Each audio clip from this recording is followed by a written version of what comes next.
हाँ उस दो जहान दे पालनहार का नाम लैके जो सब ते बहुत ही रहमतां और बख्शिशां करने वाला है। अज दे सत्संग की शुरुआत ऐसी एक छोटी जी कहानी तो करांगे।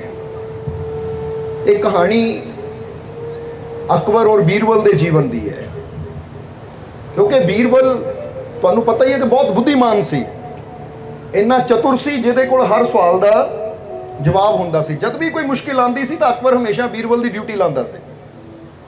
हुण कहंदे एक दिन बीरबल थोड़ा सभा दे विच लेट आया, यानी सभा लग गई है पर बीरबल नूं आउण च थोड़ी देरी हो गई।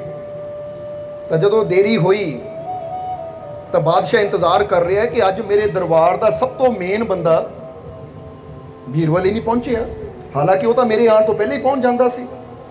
हुण इंतजार कर रहा बादशाह अकबर भी कि बीरबल आया क्यों नहीं। और इंतजार करदे करदे जो थोड़ा समा गुजरिया तो देखा बीरबल अगे आ रहा है। आंदे ही हाथ जोड़ के बादशाह तो पहले तो माफ़ी मंगी, कहता महाराज मेरे अज लेट होण ना देर होण ना जो तुहानू परेशानी हुई है वो वास्ते माफ़ी मंगता। हुण जरा समझना है, हुण ये भी ना सोचो कि सत्संग है और कहानी मालक अकबर बीरबल की सुनाण लगे। पर एक गल कहना चाहांगे, कुछ कहानियां ऐसियां होंदियां जिन्हां समझ के सानू अपनी जिंदगी की समझ आती है, और जिन्हां समझ के ही साडी जिंदगी च बदलाव भी आ जाता है। हुण जदों बीरबल देरी नाल पहुंचा तो अकबर ने जदों माफी उन्हें मंगी तो अकबर ने सवाल किया कि बीरबल की गल, अगे तू कदी लेट नहीं होया, यानी देर नाल नहीं आया, देरी नहीं की, अज क्यों इन्ना समा लगाया दरबार च आउण नूं? कारण दस मैनू, अगर तेरा कारण उचित होएगा तेनू सजा नहीं मिलनी। क्योंकि बादशाह तुहानू पता ही है, खुश है तो इनाम देंदे हैं, तो जे माड़े मूड खराब हो गया, माड़े भी गुस्सा हो गया तो फिर सजा भी जल्दी दे देंगे। हुण कारण दस, तेरा देरी दे नाल आण दा कारण की है? तो उस वेले बीरबल ने कहा कि बादशाह सलामत, दरअसल अज मैनू देरी नाल इसलिए आण दा कारण यह है, मैं देरी नाल इसलिए आया, मैनू देरी इसलिए हो गई क्योंकि मैं अपने गुरु के दर्शनों नूं गया सी। जरा समझना सारिਆਂ ने, किथे गया सी? अपने गुरु के दर्शनों नूं गया सी। और जदों गुरु दे कोल बैठा तो फिर उन्हां दियां मिठियां मिठियां गल्लां, ज्ञान भरियां गल्लां सुणदियां सुणदियां समा किहड़े वेले हो गया मैनू पता ही नहीं लगा। सो महाराज इसलिए जदों ਉਹ ਗੁਰੂਆਂ ਦੀ ਸਭਾ ਸਮਾਪਤ ਹੋਈ ਤਾਂ ਉੱਥੋਂ ਉੱਠ ਕੇ ਸਿੱਧਾ ਮੈਂ ਹੁਣ ਦਰਬਾਰ ਚ ਆ ਰਿਹਾ ਹਾਂ। ਇਸ ਲਈ ਮਹਾਰਾਜ ਮੈਂ ਤੁਹਾਨੂੰ ਇੱਕ ਗੱਲ ਕਹਿਣੀ ਚਾਹਾਂਗਾ, ਤੁਸੀਂ ਹਮੇਸ਼ਾ ਤਾਰੀਫ ਕਰਦੇ ਹੋ ਨਾ, ਵੀਰਬਲ ਤੂੰ ਬੜਾ ਅਕਲਮੰਦ ਹੈ, ਵੀਰਬਲ ਤੂੰ ਬੜਾ ਬੁੱਧੀਮਾਨ ਹੈ, ਤੇ ਕੋ ਹਰ ਮੁਸ਼ਕਿਲ ਦਾ ਹੱਲ ਹੈ, ਹਰ ਸਵਾਲ ਦਾ ਜਵਾਬ ਹੈ। ਸੋ ਮਹਾਰਾਜ ਮੈਂ ਇਹ ਦੱਸਣਾ ਚਾਹੂੰਗਾ ਕਿ ਅਗਰ ਮੇਰੇ ਅੰਦਰ ਇਹ ਗੁਣ ਹੈ ਨਾ ਤਾਂ ਇਹ ਮੇਰੀ ਵਜ੍ਹਾ ਨਾਲ ਨਹੀਂ, ਇਹ ਮੇਰੇ ਗੁਰੂਦੇਵ ਦੀ ਵਜ੍ਹਾ ਦੇ ਨਾਲ ਹੈ। ਕਿਉਂਕਿ एक बच्चा जदों जन्म लेंदा है तो उसके अंदर साधारण बुद्धि हुंदी है, पर उस बच्चे नूं अगर अच्छे टीचर की संगत मिल जाए, अच्छा टीचर यानी कोई कोच कोई मास्टर मिल जाए, तो जिन्ना बेस्ट मास्टर होएगा बच्चे नूं भी उन्ना ही बेस्ट बना देगा। जरा सोच के देखो, क्योंकि अज जी आप कहते हैं ना आ बच्चा बई बड़ा अफसर बन के बैठा है, या ये बच्चा बड़ा डॉक्टर बन के बैठा है, या ये बच्चा बड़ा बिजनेसमैन बन के बैठा है, तो याद रखो ये हर उपलब्धि इंसान नूं कदों हुंदी है जदों उहनूं सही संगत मिलती चली जाए। जे संगत ही उहदी बुरी होवे, हुण फर्ज करो जिहड़ा बच्चा डॉक्टर बन के बैठा है, अगर वह नशियां दी संगत च पै जांदा, बुरी संगत च पै जांदा, तो डॉक्टर बनने की बजाय शायद वह मरीज बन के उसे ही हॉस्पिटल के बैड ते लेटिया हुंदा। समझ आ रही कि नहीं? क्योंकि बुरी संगत सानू मरीज भी बना सकती है, साडे जीवन नूं बीमारियां दुखां नाल भी भर सकती है, तो अच्छी संगत सानू तंदुरुस्ती कामयाबी सफलता भी दे सकती है। इसलिए याद रखना हमेशा। ताही तो कुछ नौजवान असीं देखते हैं जेड़े अज मेहनत करके कॉलेजां च डिग्रियां लैके अच्छी पोस्ट ते बैठे है, तो कुछ उधर दे नौजवान है 19 की उम्र के, वो नशा केंद्र में दाखिल किए हुए है। होंदे है कि नहीं? क्योंकि साडे कोल तां बेनती आती रहती है कि मालको साडा बेटा 23 साल की उम्र हो गई, नशा नहीं छड्डदा, तो असीं उहनूं केंद्र में भेजिया, नशा छुड़ाओ केंद्र में, उत्थे 3 महीने हो गए उहनूं। तो कई नौजवान ऐसे आते हैं कि मालको शुक्र है असी इंटरव्यू दी सी तो साडा काम बन गया, सानू आ काम च सफलता मिल गई। हुण नौजवान उही है, उम्र 19 की है, सिर्फ साल 2 साल का फर्क हो सकता है, पर एक नूं सही संगत मिली तो बचपन तो ही मेहनत करदा करदा उचाई ते पहुंच गया, तो दूजे नूं भी जिंदगी तो रब ने दित्ती सी, पर बुरी संगत में पै गए, बुरे यार दोस्त मिल गए ਜਿਹੜੇ खुद नशा करते सी। ऐसे बुरे यारां दी संगत जदों मिली तो ਉਹਦੀ ਜ਼ਿੰਦਗੀ भी बर्बाद हो गई। सो बीरबल की गल नूं इत्थे पकड़ना आया सी, समझना है कि बीरबल कहता जो मेरी बुद्धि है, जो मेरा ज्ञान है ना, जिस तरह इहनूं इदां समझ लो कि जिद्दां एक पत्थर हुंदा है, अगर उन्होंने सही शिल्पकार मिल जाए, शिल्पकार यानी मूर्तिकार मिल जाए, तो पत्थर नूं इन्ना सुंदर कर दिंदा है कि उसकी सुंदर मूर्ति बन जाती है। तो जे वो पत्थर नूं कोई कलाकार ना मिले, मूर्तिकार ना मिले, तो सारी जिंदगी पत्थर दा, हालांकि मूर्ति उसके अंदर ही है, बस जरूरत होंदी है कोई कलाकार चाहिए है, मूर्तिकार चाहिए जिहड़ियां इहदियां कमियां नूं दूर कर सके, ये व्यर्थ नूं हटा सके। क्योंकि जो व्यर्थ हटता है, बेकार झड़ता है, तो फिर ही अंदरों अर्थ बाहर आता है। समझदे हो कि नहीं? हुण कदी तुसीं भी देखना, जे तुहानूं उद्दां ही किहा जावे ना, लै भी आ आटे दा गोला आ, ये आटे दा गोला है, इहदा उद्दां ही कोई घुग्गूया बना दिओ, कोई चिड़ी जी बना दिओ, तो तुसीं की करना है? इदां दा आटा तोड़ के सुट्टी जाना है। जिथे उहदी धोण दी लोड़ है तुसीं उन्ना गोल कर देना है, जिहड़ा वाधू तुसीं लाई जाना है। जरा समझना क्यों लाना है? क्योंकि जो व्यर्थ है उहनूं हटाना पैंदा, फिर ही उहदे अंदरली छवि कह दिओ। तो हुण इत्थे तुहानूं भी दसना चाहांगे, तुहाडे अंदर भी परमात्मा दी छवि मौजूद है, बस अज उस व्यर्थ नूं हटाना है ताकि तुहाडे अंदर जो परमात्मा दी छवि छुपी हुई है वो प्रगट हो सके, वो सामने आ सके। क्योंकि सब दे अंदर वो परमात्मा है, सब दे अंदर वो प्रभु है। जिद्दां कबीर साहब ने अपनी बाणी च कहा है, जरा गौर करना कबीर साहब की कहंदे हैं। कबीर साहब ने बड़ा प्यारा, ये उन्हां दा शब्द है, श्लोक है। कबीर साहब कहंदे, हाथ पांव बिन तन अधूरा, बिना आंख नाक और कान। हाथ पांव बिन तन अधूरा, बिना मुख नाक और कान।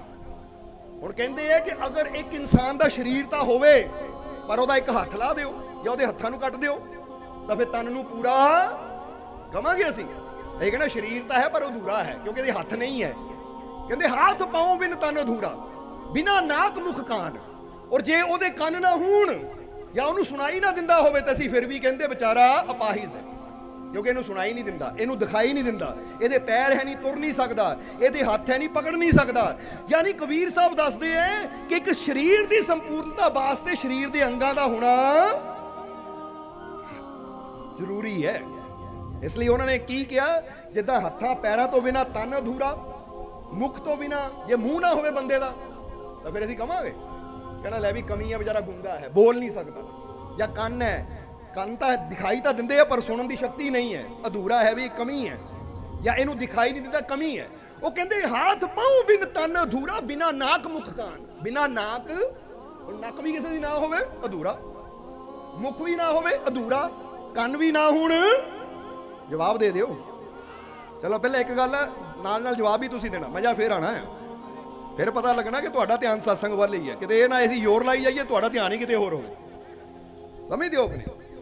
इसलिए आओ दोबारा कहिए कि हाथ पाओ बिन तन, बिना नाक मुख कान। हुण अगली लाइन देखो कबीर साहब की कहंदे, वो कहंदे जिद्दां इन्हां अंगां तो बिना इंसान दा ये तन, ये शरीर अधूरा है, इसी तरह इंसान दी जिंदगी किहड़ी चीज तो बिना अधूरी है। क्योंकि एक पासे ये शरीर है, दूजे पासे पूरा जीवन है। हुण जे शरीर च एक भी अंग ना होवे, वो कहंदे तेरा शरीर कंप्लीट नहीं है, संपूर्ण नहीं है, अधूरा है। और जे तेरे जीवन च एक चीज ना होवे तो तेरा पूरा जीवन ही, फिर चाहे तू 10 साल जीवे, 20 साल जीवे, 100 साल जीवे, फिर ये मतलब नहीं कि तेरी उम्र कितनी लंबी है, पर अगर तेरे जीवन च वो चीज नहीं है तो तेरा पूरा जीवन ही। हुण तुसीं चेक करना कि तुहाडे जीवन च है कि नहीं, ये फिर ही पता लगेगा कि तुहाडा जीवन अधूरा है या पूरा है। ਹੁਣ ਕਈ ਵਾਰ ਅੰਗਾਂ ਦੀ ਗੱਲ ਆਂਦੀ ਹੈ, ਅੰਗਾਂ ਦੀ ਯਾਨੀ ਹੱਥਾਂ ਪੈਰਾਂ ਦੀ ਗੱਲ ਆਂਦੀ ਹੈ, ਤਾਂ ਉਹ ਬੰਦੇ ਦੇ ਹੱਥ 'ਚ ਨਹੀਂ ਹੈ। ਕੋਈ ਹਾਦਸਾ ਹੋ ਜਾਵੇ, ਹੱਥ ਪੈਰ ਕੱਟਣਾ ਪੈ ਸਕਦਾ ਹੈ। ਕੋਈ ਹਾਦਸਾ ਹੋ ਜਾਵੇ, ਬੰਦੇ ਦੀ ਅੱਖ ਵੀ ਜਾ ਸਕਦੀ ਹੈ, ਸੁਣਨ ਦੀ ਸ਼ਕਤੀ ਵੀ ਜਾ ਸਕਦੀ। ਹੁਣ ਇਹ ਚੀਜ਼ ਬੰਦੇ ਦੇ ਹੱਥ 'ਚ ਨਹੀਂ ਹੈ ਕਿ ਬੰਦਾ ਆਪਣੇ ਅੰਗਾਂ ਨੂੰ ਸੇਫ ਰੱਖ ਸਕੇ। ਇਹ ਤਾਂ ਕਹਿੰਦੇ ਕੁਦਰਤੀ ਆ, ਸਮੇਂ ਦੇ ਅਨੁਸਾਰ ਹੀ ਅਗਰ ਇਨਸਾਨ ਬੁਰੀ ਆਦਤ ਅਪਣਾ ਲੈਂਦਾ ਹੈ। ਹੁਣ ਕਈ ਵਾਰ ਹੁੰਦਾ ਨਾ, ਨਸ਼ਾ ਜ਼ਿਆਦਾ ਕਰ ਲਿਆ, ਗੱਡੀ ਚਲਾਈ, ਐਕਸੀਡੈਂਟ ਹੋ ਗਿਆ ਤਾਂ ਲੱਤਾਂ ਗਈਆਂ, ਬਾਂਹ ਗਈ, या इदां दी सट लग गई सिर ते कि सुनन दी देखण दी शक्ति चली गई। सो ये हादसे किसी वेले भी हो सकते हैं। इसलिए इन्हां नूं तां बंदा ਉਹ ਨਹੀਂ ਕਰ ਸਕਦਾ ਕਿ ਮੇਰੇ ਕੰਟਰੋਲ 'ਚ ਨਹੀਂ ਹੈ। ਪਰ ਜਿਹੜੀ ਚੀਜ਼ ਕਬੀਰ ਸਾਹਿਬ ਜੀਵਨ ਦੇ ਨਾਲ ਜੋੜਦੇ ਆ ਨਾ, ਕਿ ਜਿਹਦੇ ਨਾਲ ਤੇਰਾ ਜੀਵਨ ਪੂਰਾ ਹੋਣਾ ਹੈ, ਉਹ ਕਹਿੰਦੇ ਉਹ ਤੇਰੇ ਕੰਟਰੋਲ 'ਚ ਹੈ, ਉਹ ਹਾਸਿਲ ਕਰਨਾ ਤੇਰੇ। ਹੁਣ ਜਰਾ ਦੇਖੋ ਕਿਹੜੀ ਚੀਜ਼ ਤੋਂ ਬਿਨਾਂ ਜੀਵਨ ਅਧੂਰਾ ਹੈ। ਹੁਣ ਦੁਬਾਰਾ ਇਸ ਸ਼ਬਦ ਨੂੰ ਰਿਪੀਟ ਕਰੀਏ ਕਿ ਹਾਥ ਪਾਉ ਬਿਨ ਤਨ ਅਧੂਰਾ, ਬਿਨਾ ਨਾਕ ਮੁਖ ਕਾਨ, ਗੁਰੂ ਗਿਆਨ ਬਿਨ ਜੀਵਨ ਅਧੂਰਾ, ਕਹੇ ਕਬੀਰ ਬਖਾਨ। ਕਬੀਰ ਸਾਹਿਬ ਕਹਿੰਦੇ ਬਖਾਨ ਦਾ ਮਤਲਬ ਬੋਲਣਾ, ਕਹਿਣਾ, ਸਮਝਾਣਾ। ਉਹ ਕਹਿੰਦੇ ਇੱਕ ਚੀਜ਼ ਤੋਂ ਬਿਨਾਂ ਤਾਂ ਤੇਰੀ ਪੂਰੀ ਜ਼ਿੰਦਗੀ ਅਧੂਰੀ। ਉਹ ਕਿਹੜੀ ਚੀਜ਼ ਹੈ? ਗੁਰੂ ਗਿਆਨ ਬਿਨ ਜੀਵਨ ਅਧੂਰਾ, ਕਹੇ ਕਬੀਰ ਬਖਾਨ। ਜਰਾ ਦੇਖੋ ਕਬੀਰ ਸਾਹਿਬ ਨੇ ਕਿਹੜੀ ਚੀਜ਼ ਨੂੰ ਕਿਹਾ ਕਿ ਕਿਹੜੀ ਚੀਜ਼ ਨਾਲ ਤੇਰੇ ਜੀਵਨ ਦੀ ਸੰਪੂਰਨਤਾ ਹੈ। ਉਹ ਹੈ ਗਿਆਨ, ਉਹ ਹੈ ਸਮਝ। ਕਿਉਂਕਿ ਅਗਰ ਆਪਣੇ ਦੁੱਖਾਂ ਨੂੰ ਦੇਖੀਏ ਨਾ, ਤਾਂ ਇਨਸਾਨ ਦੇ ਦੁੱਖਾਂ ਦਾ ਕਾਰਨ ਕਿਤੇ ਨਾ ਕਿਤੇ ਅਗਿਆਨਤਾ ਹੀ ਹੁੰਦੀ ਹੈ। ਕੀ ਹੁੰਦੀ ਹੈ? ਅਗਿਆਨਤਾ। ਜਿੱਦਾਂ ਅੱਜ ਪਹਿਲੀ ਵਾਰ ਕੰਗ ਸਾਹਿਬ ਨੂੰ ਸਤਸੰਗ ਹੋਣ ਜਾ ਰਹੇ, ਇਸ ਲਈ ਅਸੀਂ ਇੱਕ ਸਵਾਲ ਪੁੱਛਣਾ, ਤੁਹਾਨੂੰ ਉਹਦਾ ਜਵਾਬ ਦੇਣਾ। ਤੁਸੀਂ ਅੱਗੇ ਕਈ ਵਾਰ ਪੁੱਛਿਆ, ਅੱਜ ਵੀ ਪੁੱਛ ਲਈਏ। ਹੁਣ ਫਰਜ਼ ਕਰੋ ਇੱਕ ਇਨਸਾਨ ਦੇ ਘਰ 'ਚ ਇੱਕ ਸੱਪ ਆ ਗਿਆ, ਉਹਦੇ ਵਾਸਤੇ ਸਮੱਸਿਆ ਹੈ ਕਿ ਨਹੀਂ? ਅਗਰ 2 ਸੱਪ ਆ ਗਏ ਫਿਰ ਸਮੱਸਿਆ ਥੋੜੀ ਕੋਈ ਬਹੁਤੀ। ਅਗਰ 10 ਆ ਗਏ ਇਕੱਠੇ ਹੀ, ਸੱਪ 10 ਘਰ 'ਚ ਵੜ ਗਏ, ਫਿਰ ਸਮੱਸਿਆ ਜ਼ਿਆਦਾ ਹੈ ਨਾ, ਕਿਉਂਕਿ ਜਿੰਨੇ ਸੱਪਾਂ ਦੀ ਗਿਣਤੀ ਜ਼ਿਆਦਾ ਉਨੀ ਸਮੱਸਿਆ। ਹੁਣ ਜ਼ਰਾ ਗੌਰ ਕਰਨਾ, ਹੁਣ ਇੱਕ ਇਨਸਾਨ ਦੇ ਘਰ 'ਚ ਇਕੱਠੇ 10 ਜਾਂ 15 20 ਸੱਪ ਵੜ ਜਾਣ, ਤਾਂ ਅਸੀਂ ਕਹਿੰਦੇ ਸਮੱਸਿਆ, ਉਹਦਾ ਜੀਣਾ ਹਰਾਮ ਹੋ ਗਿਆ, ਉਹ ਤਾਂ ਡਰ ਕੇ ਦੌੜੇਗਾ। ਪਰ ਹੁਣ ਇਹਨੂੰ ਥੋੜਾ ਜਿਹਾ ਚੇਂਜ ਕਰੀਏ, ਹੁਣ ਇਦਾਂ ਕਰੀਏ, ਉਹ ਘਰ ਇੱਕ ਸਪੇਰੇ ਦਾ ਹੈ। ਹੁਣ ਇੱਥੇ ਸਪੇਰੇ ਵੀ ਬੈਠੇ ਹੋਏ ਆ, ਦੇਖੋ। ਹੁਣ ਉਹ ਘਰ ਇੱਕ ਸਪੇਰੇ ਦਾ ਹੈ, ਤਾਂ ਹੁਣ ਦੱਸੋ ਉਹਦੇ ਵਾਸਤੇ ਸਮੱਸਿਆ ਜਾਂ ਖੁਸ਼ੀ ਦੀ ਗੱਲ ਹੈ? ਉਹ ਸਪੇਰਾ ਕਹਿੰਦਾ ਕਮਾਲ ਦੀ ਗੱਲ ਹੈ ਭਾਈ, ਮੈਨੂੰ ਇੱਕ ਇੱਕ ਸੱਪ ਫੜਨ ਵਾਸਤੇ ਜੰਗਲ ਜਾਣਾ ਪੈਂਦਾ ਹੈ, ਉਹ ਲੱਭਣਾ ਪੈਂਦਾ ਹੈ। ਇਹ ਤਾਂ ਮੇਰੀ ਲੋਟਰੀ ਲੱਗ ਗਈ, ਘਰ ਬੈਠੇ ਨੂੰ 20 ਸੱਪ ਆ ਗਏ। ਘਰ ਬੈਠੇ ਨੂੰ 20 ਸੱਪ ਆ ਗਏ। ਹੁਣ ਕਿੱਥੇ ਮੈਨੂੰ ਇੱਕ ਇੱਕ ਲੱਭ ਕੇ ਵੇਚਣਾ ਪੈਂਦਾ ਸੀ, ਜਾਂ ਉਹਦਾ, ਕਿਉਂਕਿ ਕਈ ਹੁੰਦੇ ਨਾ ਸੱਪ ਨੂੰ ਪਕੜ ਕੇ ਉਹਦੇ ਨਾਲ ਕਮਾਈ ਚੱਲਦੀ, ਉਹਨਾਂ ਦੀ, ਉਹਨਾਂ ਦਾ ਪੇਟ ਭਰਦਾ ਉਹਨਾਂ ਦਾ। ਉਹ ਕਹਿੰਦੇ ਕਿੱਥੇ ਮੈਨੂੰ ਜੰਗਲਾਂ 'ਚ ਘੁੰਮਣਾ ਪੈਂਦਾ ਸੀ, ਔਰ ਕਿੱਥੇ ਰੱਬ ਦੀ ਲੋਟਰੀ ਨਿਕਲੀ ਆਈ ਮੇਰੀ, ਘਰੇ ਵੀ ਆ ਗਏ, ਫੜ ਕੇ ਪਟਾਰੀ ਵੀ ਬੰਦ ਕਰ ਲੈਂਦਾ ਹੈ। ਹੁਣ ਇਹਦਾ ਮਤਲਬ ਕੀ ਹੈ? ਇੱਕ ਆਦਮੀ ਦੇ ਘਰ 'ਚ ਇੱਕ ਵੀ ਸੱਪ ਚਲਾ ਜਾਵੇ ਤਾਂ ਉਹਦੇ ਵਾਸਤੇ ਸਮੱਸਿਆ, ਤਾਂ ਸਪੇਰੇ ਦੇ ਘਰ 'ਚ 20 30 50 ਚਲੇ ਜਾਣ, ਉਹਦੀ ਲੋਟਰੀ। ਫਰਕ ਕੀ ਹੈ? ਸੱਪ ਉਹੀ ਹੈ, ਫਰਕ ਸਿਰਫ ਇੱਕੋ ਹੀ ਹੈ। ਸਮੱਸਿਆ ਉਹਦੇ ਵਾਸਤੇ ਹੈ ਜਿਹਨੂੰ ਸੱਪ ਦੀ ਸਮਝ ਨਹੀਂ ਹੈ, ਸੱਪ ਨੂੰ ਕਾਬੂ ਕਰਨ ਦੀ ਕਲਾ ਨਹੀਂ ਆਂਦੀ, ਜਿਹਨੂੰ ਗਿਆਨ ਹੀ ਨਹੀਂ ਹੈ ਕਿ ਸੱਪ ਨੂੰ ਪਕੜਿਆ ਕਿੱਦਾਂ ਜਾਂਦਾ ਹੈ। ਤਾਂ ਜਿਹਦੇ ਪੱਲੇ ਗਿਆਨ ਹੈ ਕਿ ਸੱਪ ਨੂੰ ਕਿੱਦਾਂ ਕਾਬੂ ਕੀਤਾ ਜਾਂਦਾ, ਉਹਦੇ ਵਾਸਤੇ ਇਨਾਮ ਹੈ, ਲੋਟਰੀ। ਉਹ ਕਹਿੰਦਾ ਆ ਗਿਆ, ਕਾਬੂ ਕੀਤਾ, ਕੜਿਆ ਪਟਾਰੀ 'ਚ ਬੰਦ ਔਰ ਵੇਚ ਦਿੱਤਾ, ਇਹ ਤਾਂ ਮੇਰਾ ਘਰ ਦਾ ਗੁਜ਼ਾਰਾ ਹੋ ਗਿਆ। ਇਸੇ ਤਰ੍ਹਾਂ ਇੱਥੇ ਕੀ ਦੱਸਣਾ ਚਾਹਾਂਗੇ, ਕਿਉਂ ਕਿਹਾ ਕਿ ਅਗਿਆਨਤਾ ਹੀ ਦੁੱਖ ਦਾ ਕਾਰਨ ਹੈ।